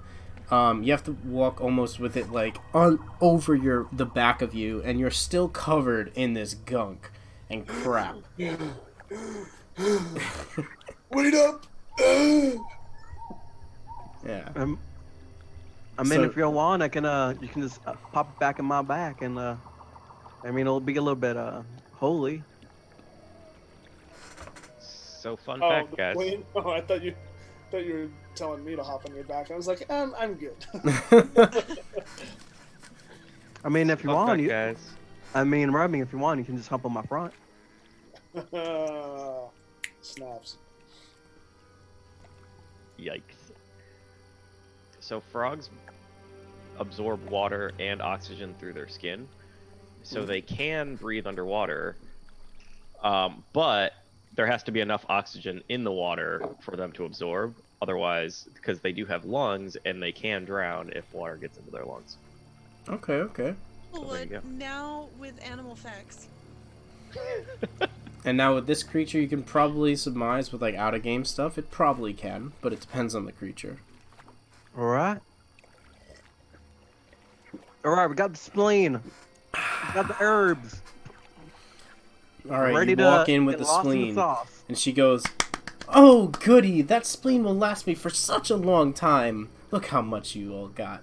Thank you so much." You help her move the spleen into like a corner of the house, and you say, "Okay, are you all ready?" Yes, I'm very excited. You do this just in your home? Yes, You yes. don't, go outside? That's why I'm out here. My cauldron is rather heavy. You cannot really move it that much. Some wheels on that baby. I was more thinking you take the potion mixture, put it in a cup, go outside. It's fine. I am ready, Susan. Please All right. continue. I'm very excited. All right. If you guys want to take your positions to observe the ritual. Yes, I would. I am very interested in how this ritual is performed. Sure. All right. Wait, why are there so many tokens? What are you on about? There were. All right. Chimp. There you go, buddy. All right. So. I'm gonna come sit over here on the footbest. Okay. Sorry. Sure. So. No, Susan I don't want that. I want right here. Susan took a large chunk of the spleen. She has it with her. She takes the 3 herbs that Remy gave her. She puts it into the cauldron. As it goes in, it crackles a little bit, and a little bit of a kind of like rises from the cauldron. She says, "Oh, great spirits, heed my call." And then she puts the frog spleen into the cauldron. And as it goes in, you see another as it bubbles up and it fizzes in the air. "Rise and grant me the wisdom I seek." Flash of white light, mist surrounds the air, and as the mist dies down and you see into the cauldron,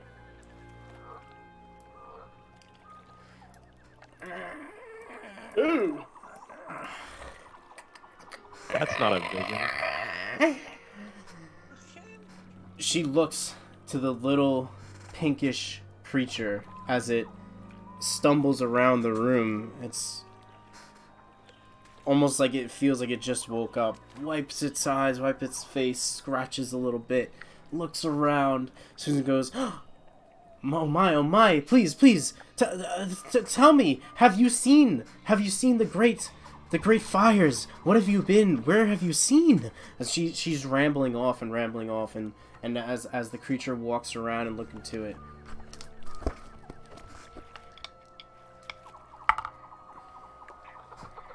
Creature's gonna walk, take its steps, take its walks, and it's going to look right over at Remy. Ah! And it's gonna look at you and kind of tilt its head. And it's gonna rise its claws at you, and we're all gonna roll initiative. Of course. You alright, Remy? Himi? I thought we were doing vision potion, not... No, she wanted to do a summoning. Because the last summon she got was interesting. So Another dirty 20. another dirty 20. Nice. Not rolling great on initiative, guys. I mean, this one was better than the last one. I mean, that's what always goes with the clerics. They always go last. I guess that's good. All right. Ugh.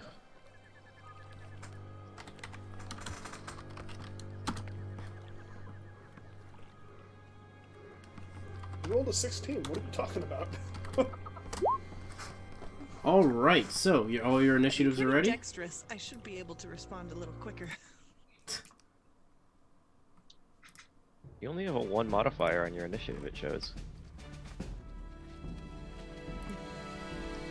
All right. Let's take a look at this. Ash, you see him getting ready to raise its claws and rake out at Remy. What do you do?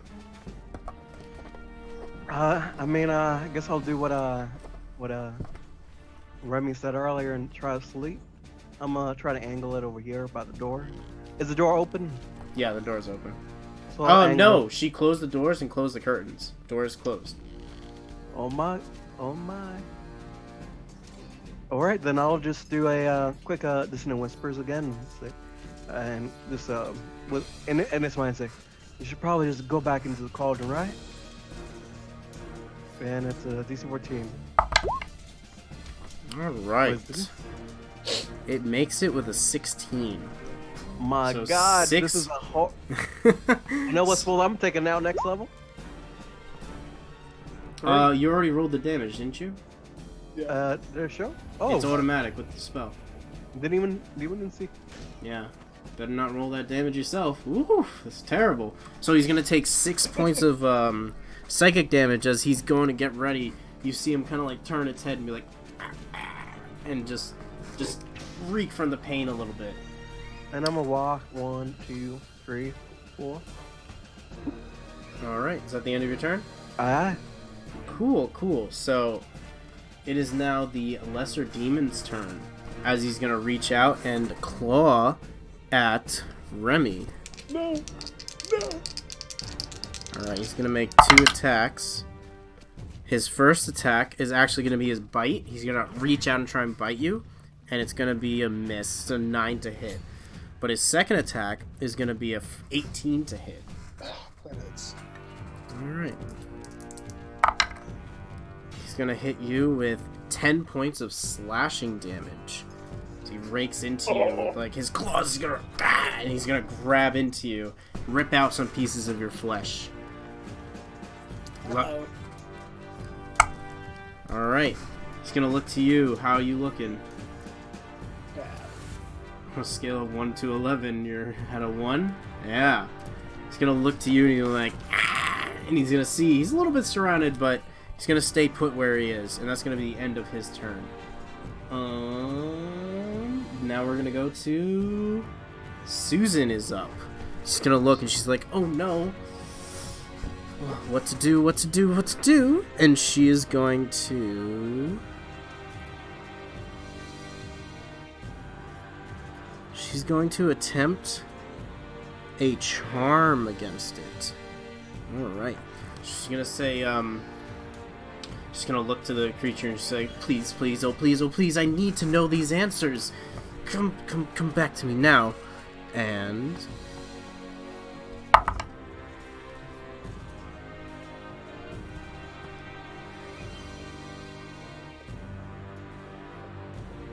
he's going to kind of like turn to Susan, look at her, hear the words, and just look right back at Remy.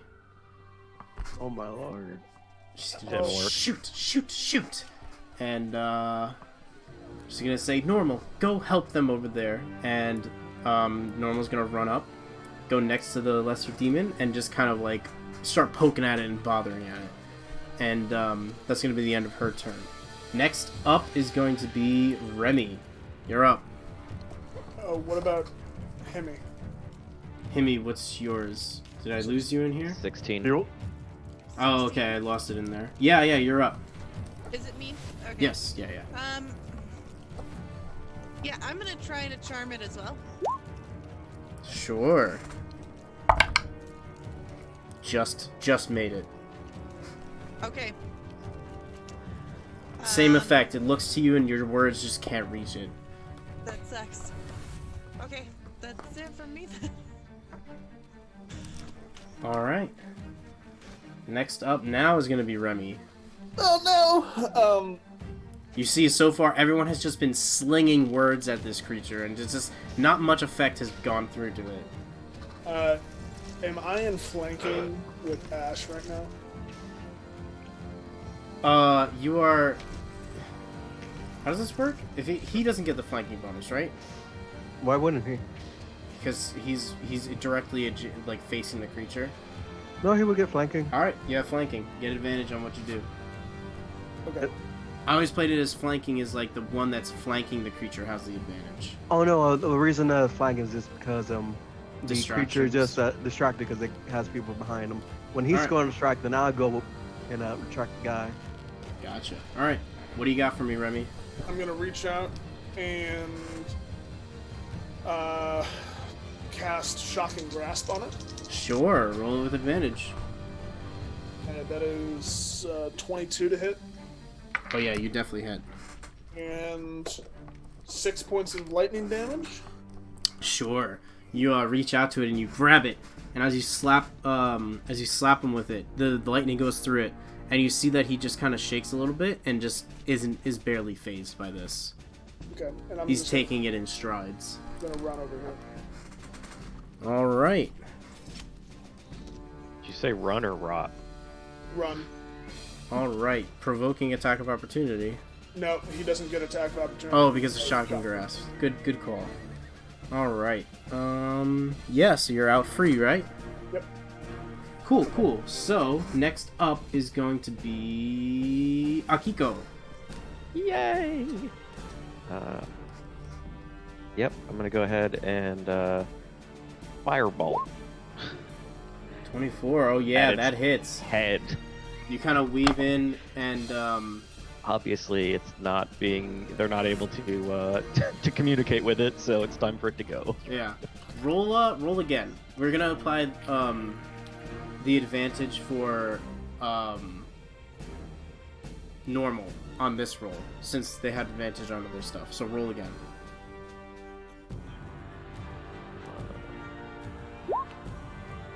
Oh, it's fine. 24 is good. 8 points. You see, he kind of just shrugs off the firebolt as it hits him in the shoulder. He felt it. He's looking a little rough, but he's not as rough as you really wish he'd be. You really wish he went down right now. Is that the end of your turn? Yes. All right, great. I believe we are now at top of the round. Oh, no. And top of the round is Ash, correct? Mm-hmm. Yeah, Ash, you're up. I would like to hit it, I guess. Oh, no, I'm gonna do a mind sliver. So in save. Sure. All right. What's his int? That's good. He fails. So, 2 psychic damage. Aye. All right. So he kind of shrieks again with it as you do this, and yeah, he takes a decent brunt of his of that mental damage. And next save, I guess I roll a d4 and subtract from it. For the next saving throw. Aye. All right, cool. Yeah. All right. Yeah. So from there.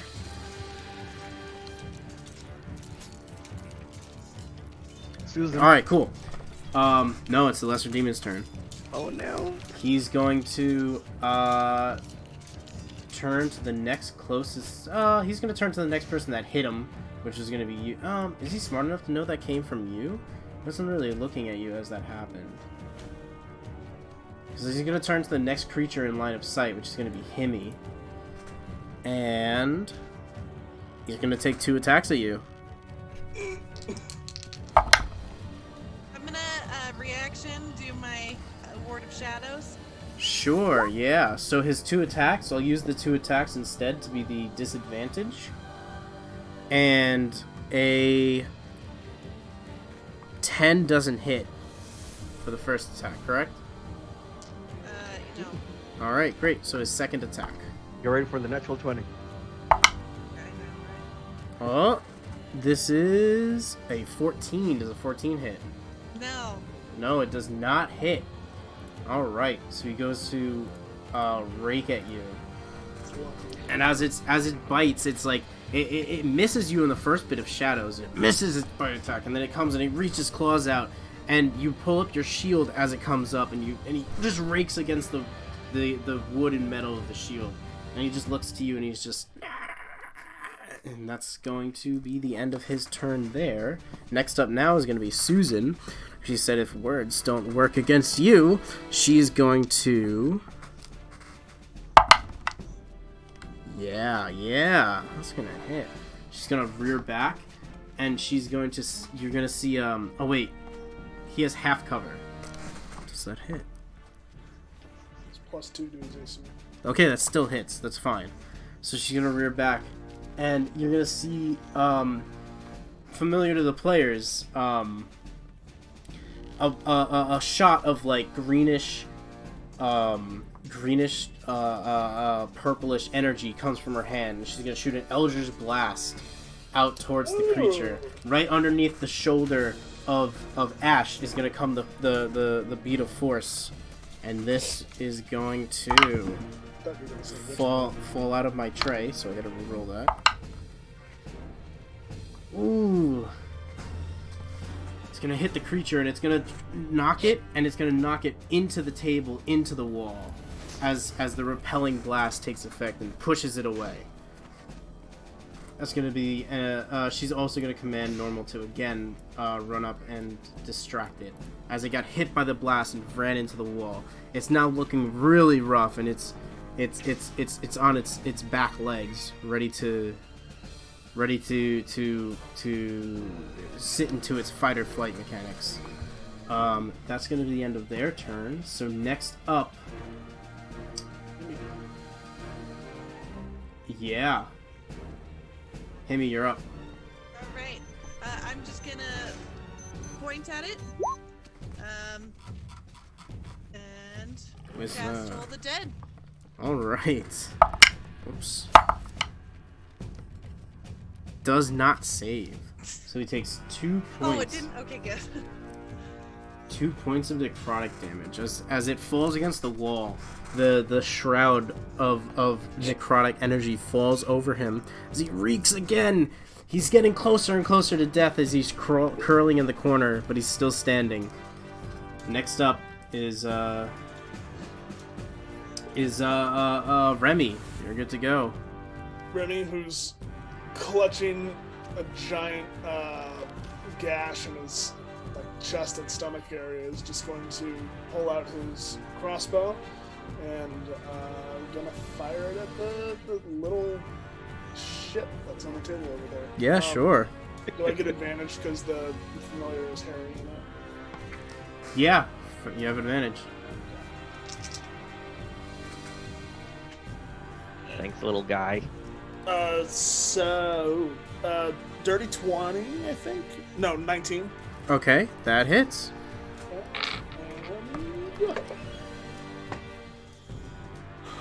Four piercing damage. All right, you send the bolt into him as you rear up, holding the gash. You kind of pull out, you fire it, and the bolt goes into his left shoulder as he comes up, and it curls up, and it's just trying to survive, trying to defend itself. Is that the end of your turn? Yep. All right. Next up is Akiko.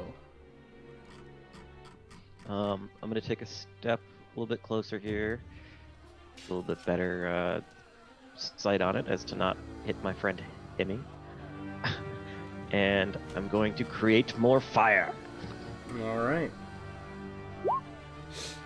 Yeah, you hit. Even with the resistance to the fire as it hurls towards him, he was on his last brink of life as it rolls into him and hits him, and the fire engulfs as he falls to the table, and his body just starts to creep down and just dissipate into ash. The ash slowly fizzles as you see the steam float into the air, and the ash just slowly disappears. And I didn't think my fire was quite that strong. you have killed the lesser demon, and you are now out of combat. I'm gonna walk over to Remy and just kind of place a hand on his shoulder. You're right, dear, and give him 5 points of healing. No! Yeah, maybe this will help, and I'll just kind of pat him. Good boy, good boy. There's a lad.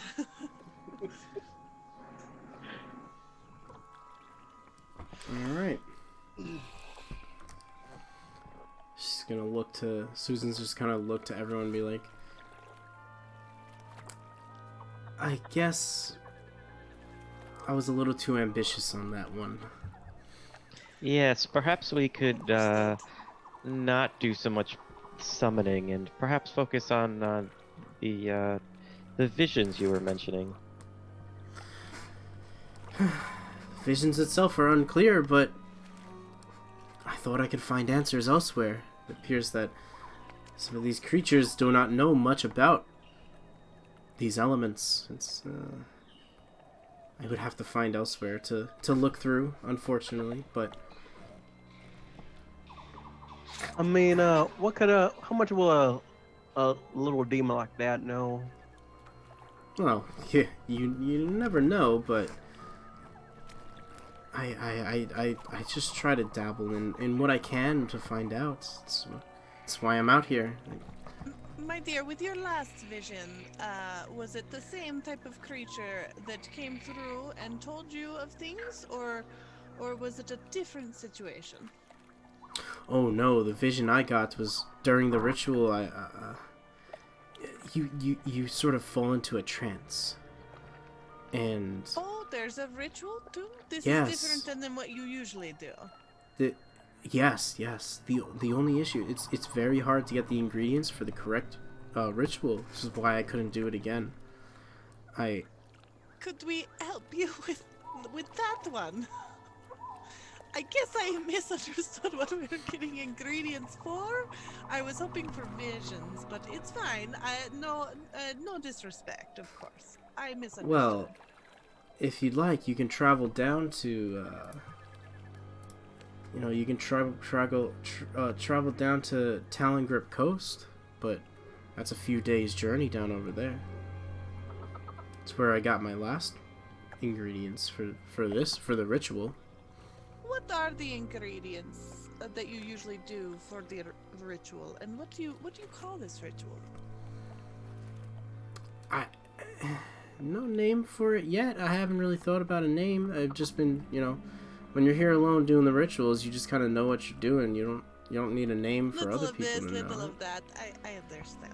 But typically I've used some seafaring aquatic materials. I can't remember if the better material is moonfish or starfish, but it's you can get some clear things about that. But the very unclear, the very vague vision was from using lizard spleen, and lizard spleen doesn't, it's not a very clear vision of what you want, A lot of spleens in y'all's castings.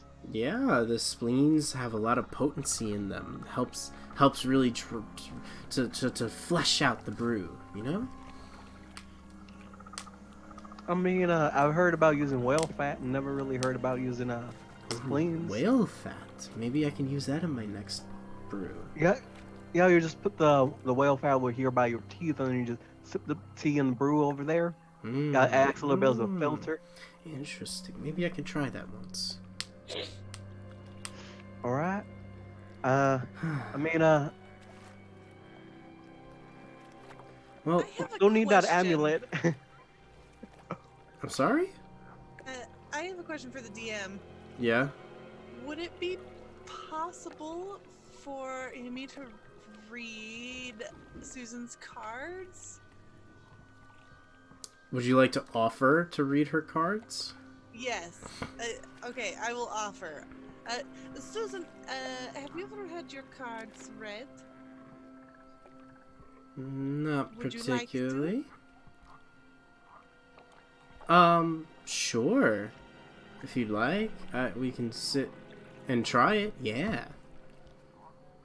Okay. Okay. Please sit down, and I'm going to pull out my deck and hand it to her. If you could, please just sort it however you like. Just shuffle it a little. Sure. So with Himi, Uh-huh. if I remember correctly, this is all just a hoax, right? With her, she doesn't know it at all. The answers, I'll tell you what cards typically represent, and the answers will, you tell me, what I'm doing based on my rolls of perception, usually. I can't make up the answers, because I don't have the information. Okay. Alright. This is very new to me right now, too, so we'll work on it. If you don't want to do it right now, that's fine. We can work out the details. No, you can- off you can stream, and I can do it. Sure, yeah, if you wanted to talk about it later. I'll look Okay. at how people have done it before, because I haven't brought in, tarot cards of D&D and stuff. Okay. We can do Yeah. that. I can try it again next session. We can work out the details first. Yeah, so we'll just pretend we did that, and we'll get the results of it then. Mhm. So that happened, and now you all are sitting there. Oh, yeah. Him, you go. I was just gonna... Susan, that is such a beautiful necklace you have. Where did you get it? Oh, this old thing? Kind of holds it up. It's like, It's just my ocarina. Made it myself. Hey, ocarina. It is a musical instrument. Yeah, and she kind of plays it. She's like, whatever. She plays a little tune with it. It's like, yep, had it with me since my days at the Avium. Since you were at the Avium. Many years ago. Oh, do they hand that out as like a graduation present or something? No, I just ended up making it myself while I was studying. And it's just has a little bit of sentimental value to me.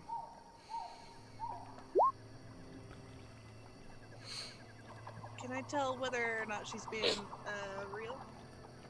Are you real? Yeah, she's just like she's very upfront about it right away. No hesitation or anything. Just you don't get any glimpse of her lying about it or making something up about it. She has strong sentimental value with it. Oh, do you mind if I take a closer look? It looks exquisite. You carved it yourself? Yeah, sure. If you want to take a look at it. Can I do the come up and like touch it and look at it? Oh, Yeah. beautiful. And can I do an Arcana check on it? Sure. Yeah. It's pretty easy because you're just looking at it and examining at it. Yeah, my Arcana's not that great. No, Yeah, it really seems isn't super. Yeah. It you're- really is beautiful, my dear. Yeah, you're really and not getting a I'll read on it. Back down.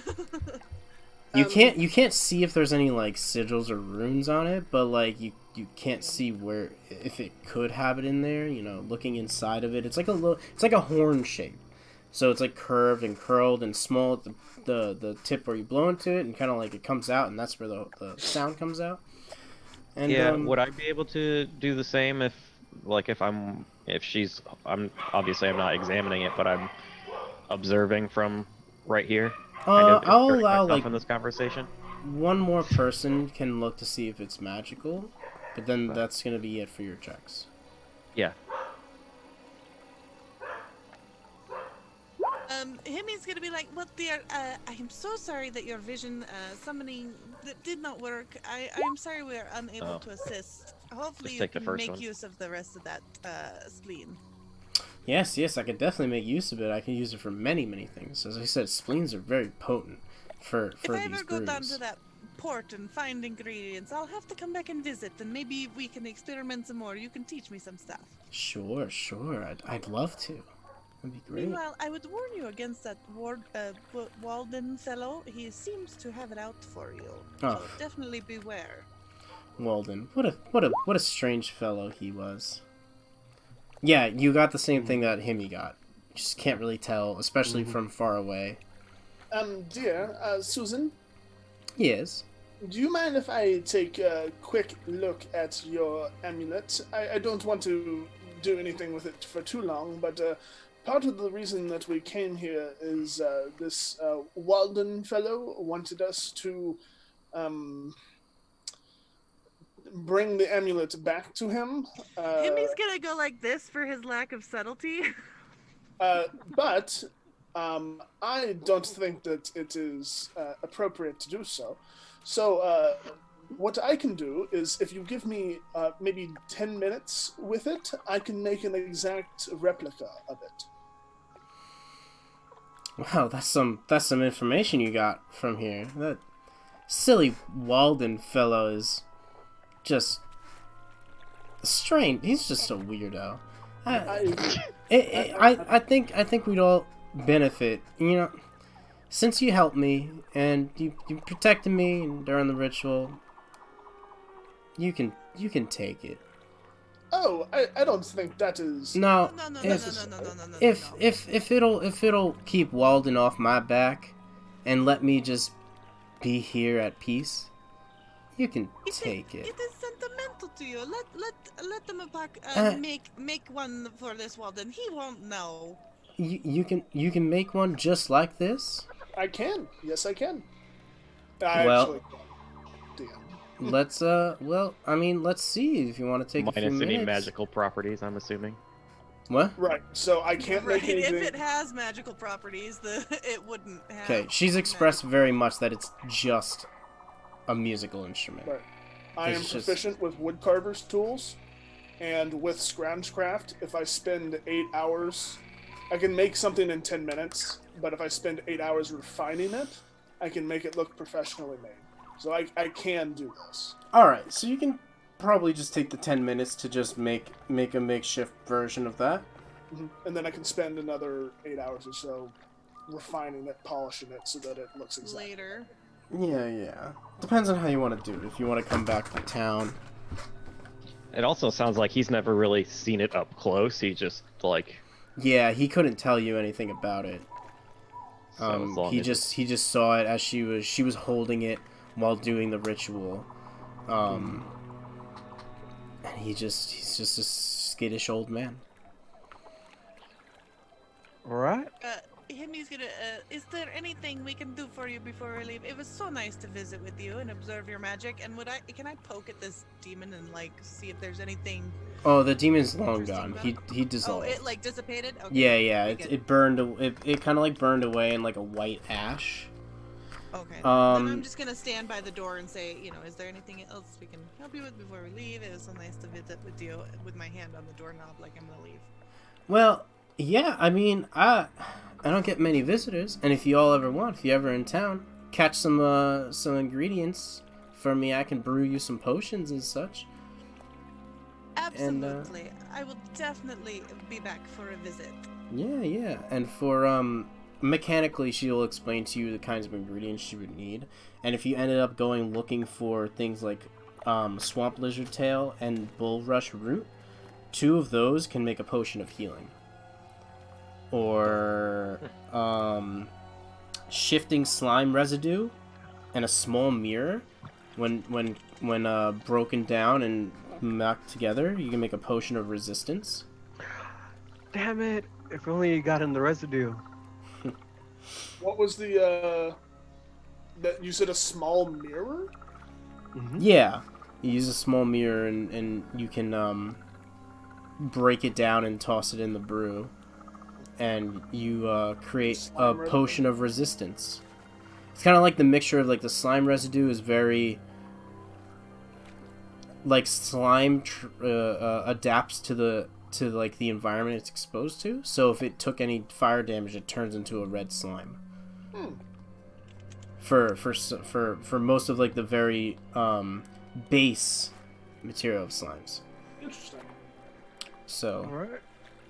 yeah, so a bunch of she can make a bunch of different potions. I can just read off the potions she can make: potion of healing, potion of greater healing, potion of animal friendship, potion of featherfall, resistance, oil of stickiness, oil of slipperiness.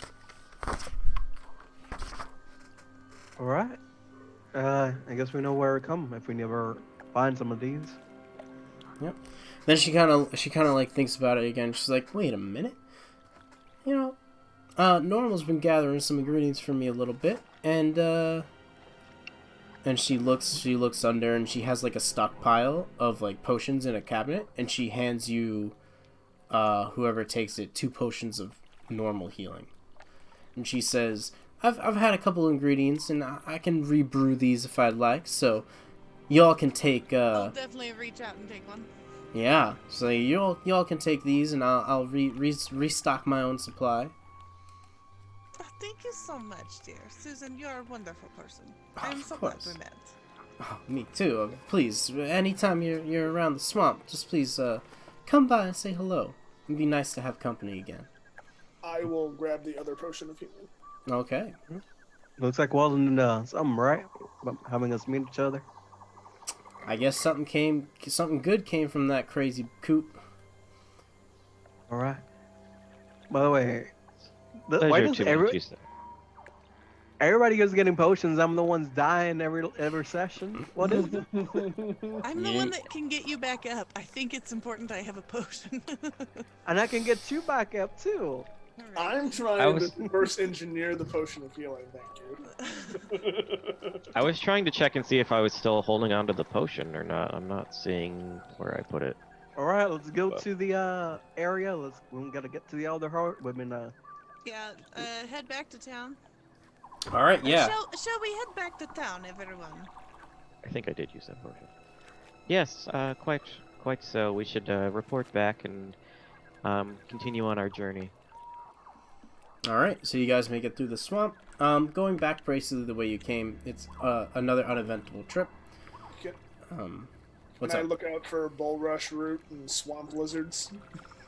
Yeah, sure. And if you want, you can just tell me what kind of potion you want to make, and I'll tell you the ingredients you need.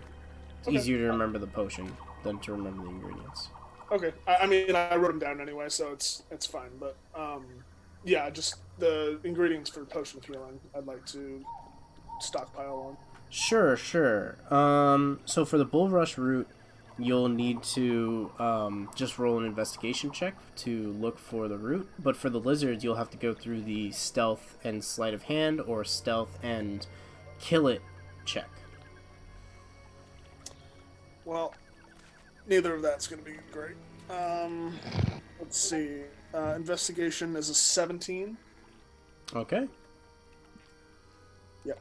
Yeah, so if you're investigating 17, you find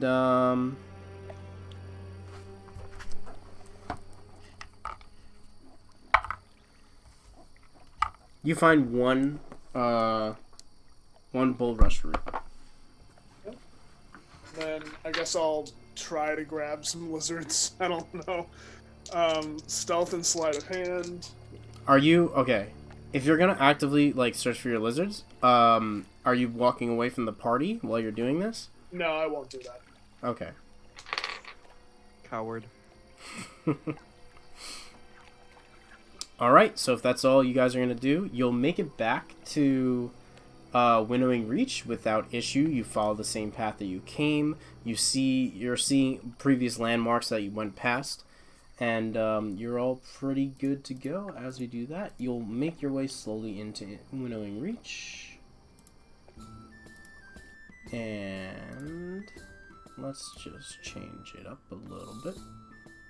As we make our way back in, I'm just going to, as we get kind of in the center of town, I'm just going to say, I think it would behoove us to maybe let me spend some time refining what I've made, the ocarina.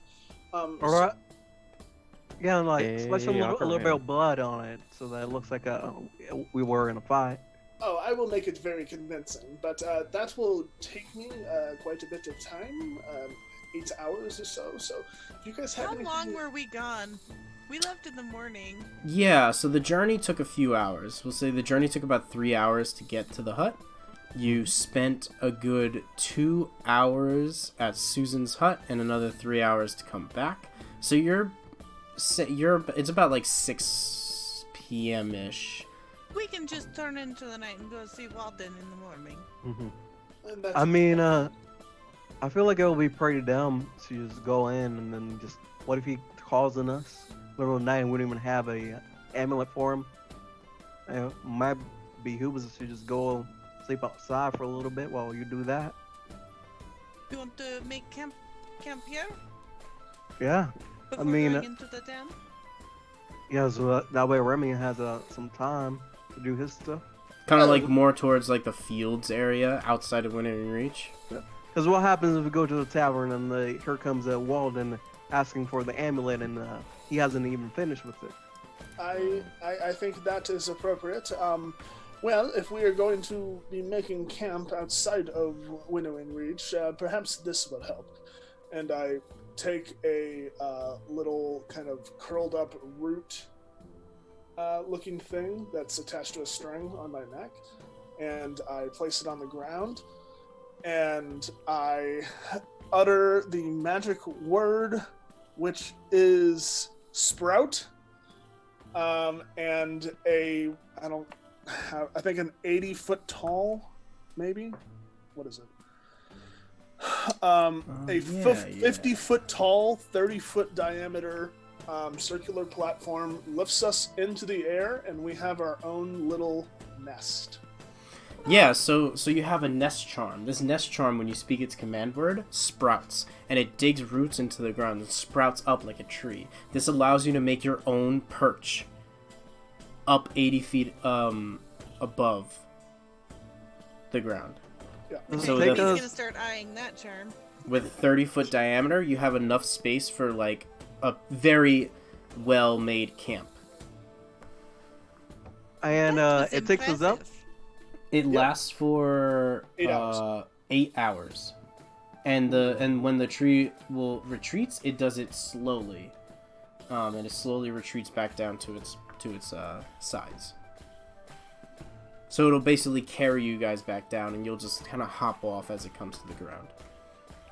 I mean, does it carry us up too? Because I don't Yes, think it I can carries you walk. up. Or You stand, you put the nest charm on the ground, and as it speaks it, the roots dig into the ground, and then it starts to form a platform, and that platform slowly goes up and increases as it comes up. So you can stand, once you speak the command word, you can walk towards it, and it'll start enrooting and then creating a kind of like the chop of a tree. It'll be almost flat with like roots that are like entangled through itself. all right.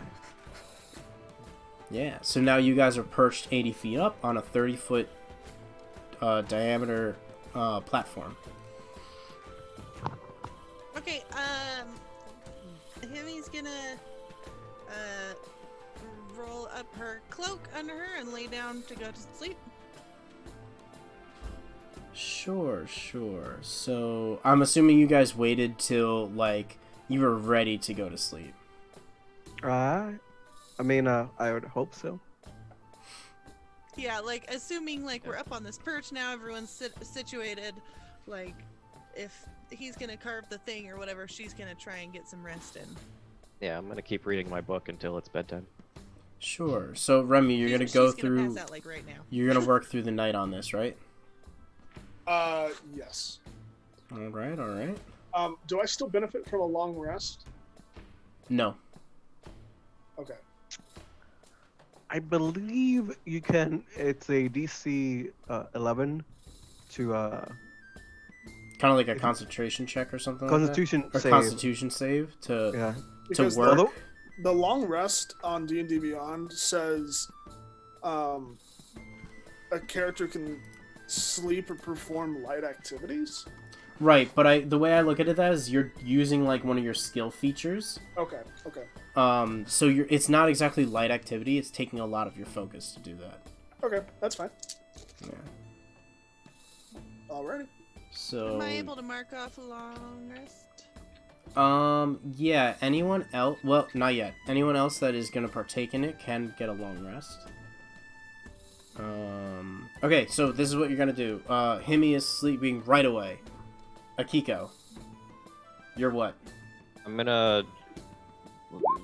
It was still kind of early in the evening, right? So I'm assuming you guys waited till But it was Himi's like fine till to you guys were. lay down even if it's 6 p.m. yeah. Okay. So whatever downtime we had until about 10 o'clock, I'm gonna be reading my book, and then I'll go to bed basically. All right. Sure. Ash. I'll just go right on to sleep. Okay. Lucy just wanted to mention she's outside Alright. in the sun. Thank In you. a little bit, go see them. Sorry, what'd you say? I'll just go right to sleep. Right to sleep. All right. Cool. And Remy, you'll be doing you're working. Yep. All right. Okay. So, up on the perch, Remy, you're working, and you're tinkering away. Do you want to describe how you're doing this, or? Yeah, so just taking out. Basically, it's very crude what I made beforehand. It's functional. I can make something functional in 10 minutes, but it looks kind of like shit. So at this point, it's just a kind of hollowed out piece of bark, and I am kind of whittling away at it, maybe gnawing on it a little bit to get it in, to look a little better. And just, kind of just making it perfect. Very perfectionist. Okay.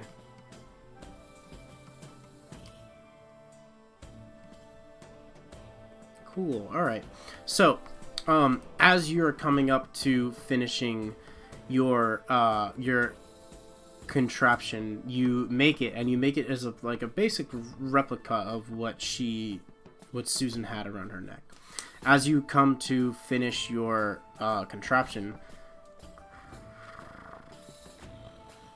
the platform starts to shake a little bit, and it slowly starts to retreat back down to what it used to be.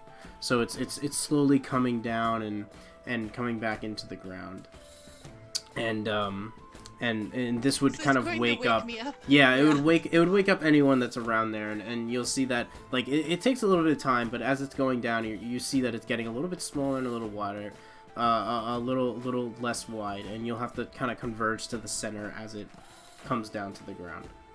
So as long as everyone wakes up and they all go to the middle and they just kind of go down, they'll all safely descend down back to the ground, and you can pick up the nest charm and put it back around your neck. And I'd say it's about 4 in the morning at this point. The sunrise barely isn't even, coming up yet. You probably have another hour until the sun starts to rise. I am going to imbue the ocarina with a little bit of magic from my magical tinkering. Sure, yeah.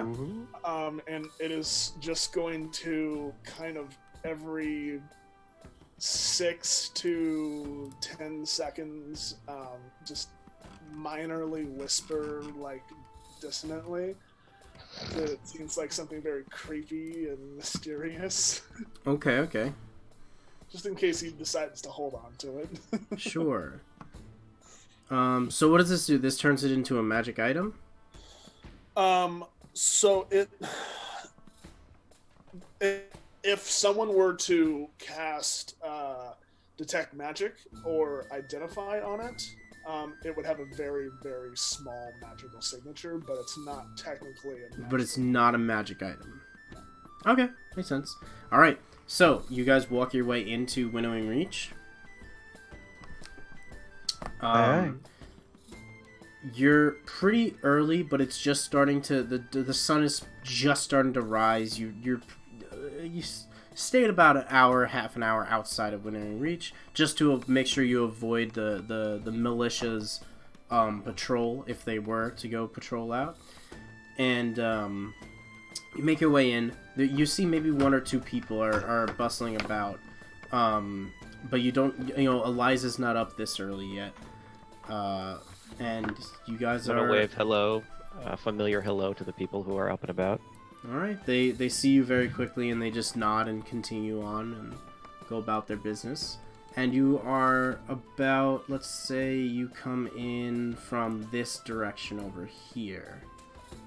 The bottom of here. You want to go bother Walden? I don't know if I he would would like- be awake yet. I would like to have some breakfast first. Perhaps we could head back to the inn for a little bit. DM, just to clarify, and I don't know if this is going to matter or not, but I think you do make it magical. It says at first level you learn how to invest a spark of magic into mundane objects, and then it also says you give it one of the following magical properties. So I don't know if that's going to change anything, but that's how I interpreted that. Well, yeah, it's 100% magical from what I'm reading. Yeah, okay. I mean, Minor enchantment. if he's kind of groggy and sleepy, then maybe he'll actually not pay too much attention to the amulet. It'll be pretty easy to do this con. Okay. Perhaps. Who would like to do the talking? I can provide some of the facade, but I'm not exactly the best. I don't can like talk to him. Okay. I will hand talk over to Walden. I hand over the ocarina to him. Okay. Alright, so you guys make your way over to the magistrate's office. Yeah, I assume we grab breakfast and then head over there. Sure. You can spend a little bit of time getting breakfast. When you're in there getting breakfast, Talend is up, very tiredly, but he was kind of resting at his corner of the bar because he doesn't get that many people in. Occasionally, you have some people that just want a meal from the town that are in, but it's very dead. So as you come up, he actually kind of jumps awake and he's like, "Oh, didn't know y'all coming around from the front door this time." And then it just goes on without going through it. He makes you your breakfast, still paid for by the magistrate. You guys spend about half an hour if you'd like having breakfast, and activity starts to go up a little bit. Eliza then just makes her way down and a friendly wave and a nod, good morning to everyone. I'm gonna order some extra biscuits and some jerky to pack away in my pack. Sure, yeah. On Walden's bill. Yeah. As Eliza walks by, she's gonna thank you again for the meal. Of course, dear. She's gonna have her breakfast and get ready for her cart. And are you guys ready to embark on to Walden? Yeah, I'm just gonna take a short rest while everyone's eating. Sure, yeah, you can take a short rest.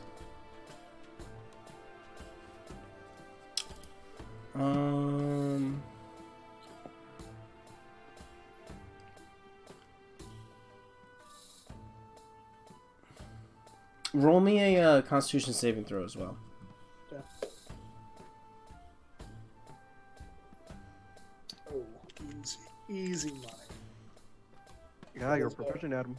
That is a 24. Yeah, you're fine. You're good to go. Alright, so you benefit from a short rest while you're eating. Everyone else has their long rest. And you make your way over to the magistrate's office. You see the familiar morning militia as he's in the front of the door. And he brings you in. And Walden, who is just starting his day, is there. He sees you, he asks the militia to leave, he closes the door, he locks it, he walks back, and you all are now sitting in the, oops, that's not it, LOL. Alright, we'll just go back. I didn't prepare this one. But you're all sitting in, or standing in Walden's office. Candlelit, sun, slowly rising, with, you see the rays coming through the windows. And he looks to you and he says, "Well, it is, good to see you all again. Did you take care of it?" Yeah, Himi's gonna walk up to him and get really, really close to him. And not be intimidating at all. Kind of like trip as you're walking up to him. Yeah, but she tries to keep cool and she's like, "Listen, you little tiny man. We have your amulet. Take it." Takes the amulet. He looks to it. He looks at you with he dead eyes you. He kind of doesn't like you at all. And he just kind of looks down to the amulet as I'm assuming Remy hands the amulet. Yeah, Remy handed the amulet to. I had it. He gave it to me and I handed over. Okay. And I'm going to tell him, I have placed wards all over the swamp, so that if your foot steps in there, you will die. Do you understand? You are not allowed there anymore. He's gonna make an insight check. He's gonna look to you and he's like, Are you sure you're not the real witch around here? What do you mean? Would you like to find out? Ooh. We're just in the back. Ooh. Now, Himi. There's no need to make threats. Safe to say we have resolved the matter. Until a harsh winter comes along and another scary old lady spooks this guy, and maybe she needs help from the town, but he says no, she's a witch, and that old lady starves because he is bigot. Alright, I'm gonna have to ask you to leave right now. Get out of my We office. will do so. You stay out of the swamp and away from little old ladies. Please, can one of you take her out of this room right now?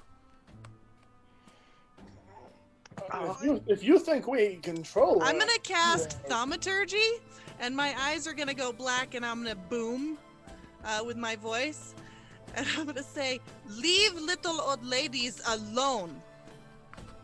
Roll an intimidation. I know it's gonna be horrible. Do I get advantage? You 'Cause can of you can thaumaturgy? advantage it. Yeah. Okay. Yeah. Good thing. I don't know if that'll be enough though. Yeah, he kind of shrinks down and he backs up and he says, I don't know what you think you're trying to do here, but I'm just here to protect my town. Whatever you have to do, just don't bring it here. We will be taking our payment now. Did you? Now, I will I- speak and say, Walden, we did what we had to do. Did The you? lady, yes, she's dead, she's gone, she's out of this world. However, we didn't see any evidence of her being a witch. That's why we were in a foul mood. There was no cauldron, there was no familiar. All she had was this instrument. Well, I know what I saw, and I don't care what you have to say. Did you bring you brought me this, and I guess it's like whispering to him or whatever you said it was doing? like every little bit, it whispers a little bit. Yeah. All right. Nothing like. I'm assuming it's like not anything coherent. It's just like. No, it's just like. It's not saying like there is no witch. No. It's all a lie. All right. This sounds strangely like Remy. It's weird. So then Ooh. Ash, I'm gonna need you to roll a deception check. Because you straight up lied. Why? Never. Oh damn. 19. Yeah, sure. He's gonna look to you and be like, as long as this witch is taken care of, and you take care of this witch over here, she points to Himi. How dare he? I mean, I've still got my eyes black, and I'm just staring at him. Yeah, you know, he's not even looking at. He just points. He doesn't look at you. Mm.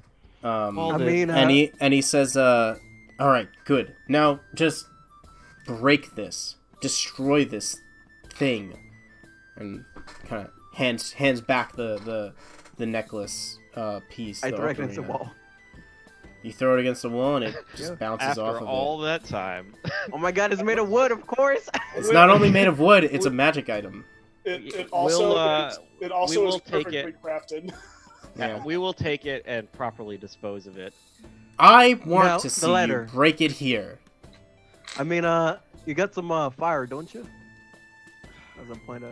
Yeah, he has a fireplace on, I guess, but it's not lit. I Alright, mean, well, can I'll I- light it with a firebolt. Sure, but again, it's a magic item. I can also dispel the magic of it. There you go. So Remy's gonna Yeah, walk so- over and he's gonna hold it and he says, "I'll destroy it." And you disenchant it as an action. And you walk over, you toss it in the fireplace. And you see it like burn and crack and kind of turn to embers. And you all watch together and he looks to the party, not looking at Himi. And he's now satisfied. Says, "Then I guess our job is done." He's gonna hand everyone another 5 gold pieces. He's gonna give 10 gold to Ash and say this is hers. Alright. And then, like you get 5, and then Mhm. there's another 5 for her. Is what I meant to say. Yeah. And then he's gonna have he's gonna letter? sit there and write the letter. He didn't write it yet. He's gonna write it. You guys are all gonna watch him. And Make sure to add that we are very handsome. We did a lot. Give us the best things you got. he's not listening.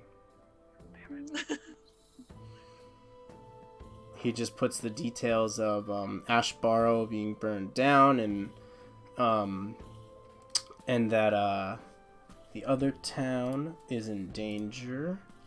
Meadowfen is in danger, and there will be some refugees coming through.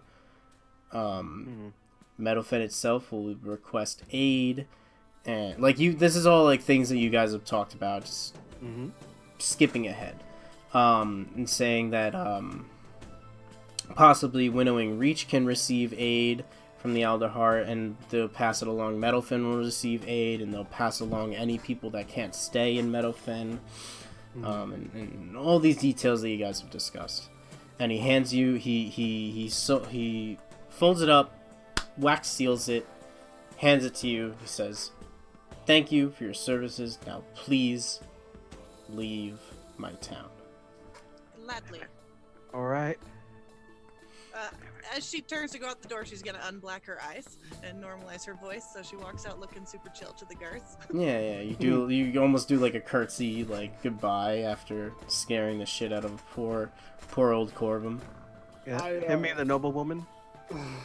I still am standing by the My friends. fireplace, and I just kind of reach down and like move some of the ashes with my stick, and I touch the mantle and imbue it with magic as well, and create a horrible odor. And I just say, now, with the destruction of magic items, sometimes for a few days, you might smell or hear some weird things. So, good luck with that, and I'm just gonna walk away. Is that something you can do? Mm-hmm. Your choice of odor or a non-verbal sound. Okay. Has to be a tiny object. Oh, a tiny object. You have to find a tiny object. A little thing on the mantle. Okay, then I imbue a piece of wood. I don't know, something. One of the embers that have Sure. long been gone. And this is instant? Yep. Alright, great. Then you have a foul-smelling thing that just slowly, he smells it like, oh. Alright, you say so. Which is why I offered to dispose of it elsewhere, but... No, this is fine. We'll take care of it, I guess. And, you have a guard to clean up, dispose the ashes whenever they can. All right. And then let's go. You make your way out. Let's go before they kill us. I'm gonna turn to my companions and I'm gonna be like, I'm very sorry about that, but men like him should not be in charge of towns like this. Yes, perhaps next time you should keep your armor outside. Your big, I'm shiny, going to scary tell you armor. a story of men like him. There was this lady, she was called Mrs. Snapperly, a woman of no teeth and no family who could have spoken up for her. And she had the misfortune of being mistaken for a witch at a time when witches were not welcome in the area. And then when a noble's son went missing, people put 2 and 2 together and made 5, and remembered that an old woman who cackled and acted strangely lived in the woods. Lynch law ruled, rough music played, and her cottage was burnt down and her cat stoned to death. She died of cold and starvation after knocking at a lot of closed doors. People like him should not be in charge. But people like him are in charge. We have to help them, not attack them. I would rather help everyone else. I mean, the only problem with I agree with y'all, Himi, but you see, you did all that, and the jig was almost up. He was almost gonna go to the swamp and do something. And then all this we done has been for nothing. He's gonna see the witch. See Susan. And then what happens when you see Probably right, Susan? Dash. I am sorry I let my temper get the best of me. That's alright. I mean, next time we'll just both do the jig. We're both Goliaths. I've done my fair share of heists. Alright. So you all are done with your kind of like inner party talking and all that? Let's go talk to Eliza, cause next thing we know, Himi, you might be thrown and hanged and burned if we don't hurry out. And I don't know if we can do so much against all these guards. That is fine with me. I am done with this small town. Alright. Alright, so you find Eliza and you guys already agreed that you'd all travel to Alderheart together. You speak to Talon. You say that you're done. Finish and build the magistrate. Maybe have one last meal, some drink. If you guys want to leave right away, you can. Or you can stay another night, wait, get a long rest, maybe have some festivities, whatever you guys feel like. You guys decide. I'm gonna go down and very politely talk to the innkeeper about making his finest rations for the road for about a week's worth of journey, and if he could just continue to put that on the tab. Make a purse. How are you saying this? Are you trying to convince him, no, or are you gonna say? Dear, we are going to be leaving soon, and so before we went, I would like to just order a few more things to eat. Do you have any experience with rations, or should I just order some more jerky? He's gonna look at you and say, "Well, if you'd like to make a separate purchase, I can make you like a care package to be on your way." A separate purchase? Yes. This wouldn't be included in your room and board.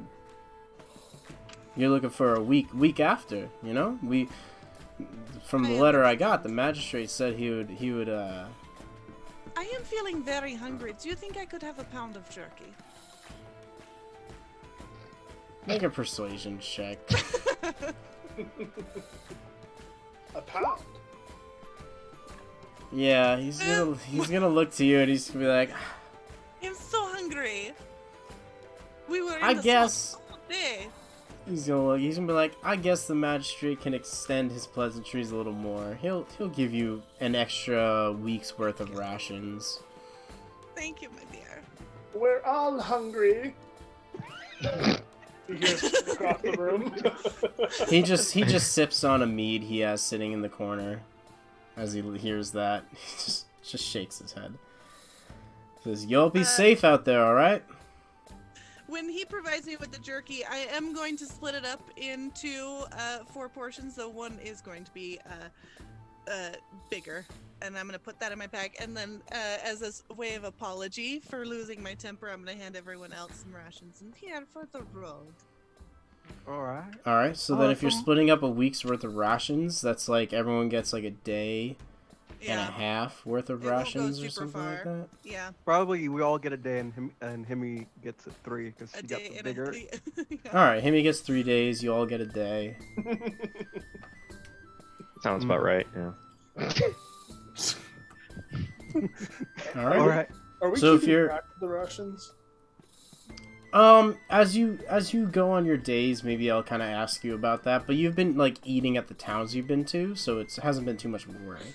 Like the last time you were out, Eliza provided you with food. Okay. I'll say maybe knock off a day of do you think you spent a lot of time out there and you kind of skipped lunch? Would you guys have skipped lunch and then just had dinner at the place when you came here for your? Yeah. I mean, oh, you know that you did stay out overnight, so take off like a day. Take off like a day of rations from your list because you did have that night on the Nestron.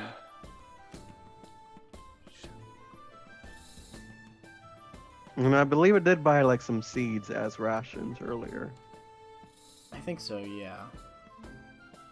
And I also like to buy some cheese and dried grapefruits. How much gold did we get again? 5. Another 5. 5 apiece and the letter. Did we find Eddie? Sorry, Joe?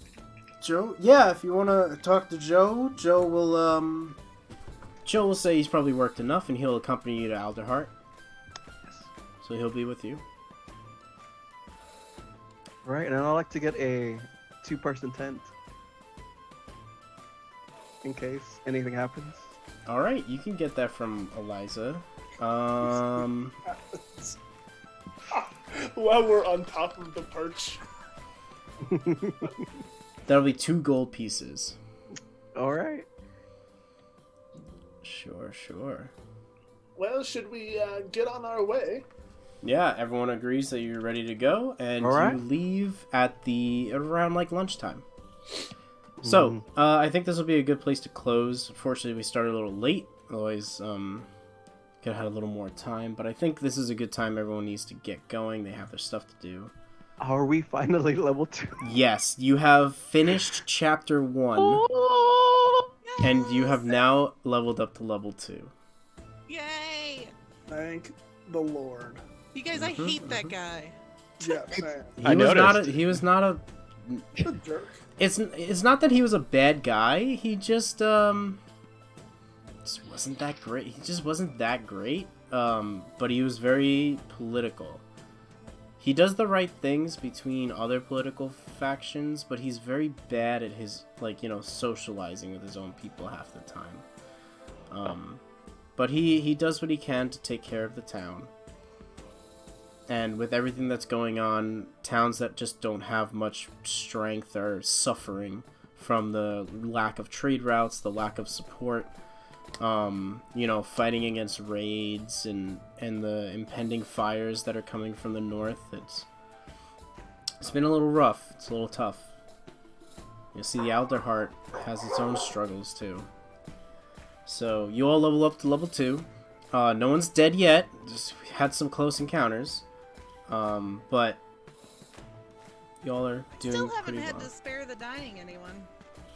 Yeah, not yet. Soon, maybe. I thought it was gonna happen today. If that toad didn't miss his second attack, Ash probably would have been dead by now. Yep. No, I wouldn't. Because I have 1. If he hits, actually no, he has a poison, right? Yeah, once he swallows you, there's a poison, so you'd fail.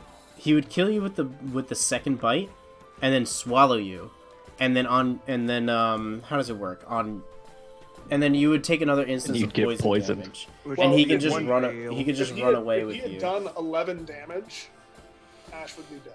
Because Oh yeah, his poison is pretty strong too, so I would have to roll for it. If we kind of looked at, let's just take a quick look at this, because he does do a lot of poison damage.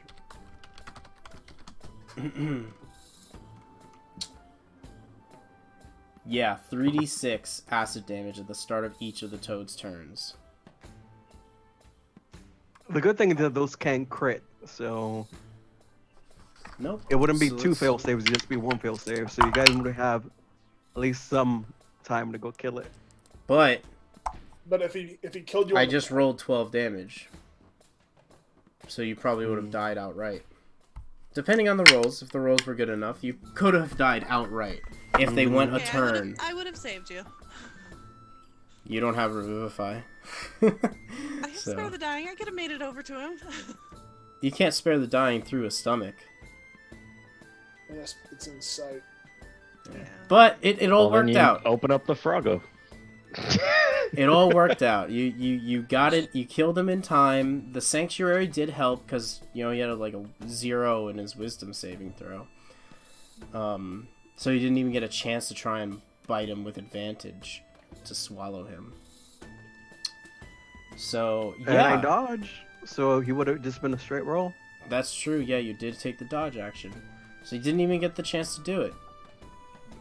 But yeah, no, pretty good session, guys. We're all good.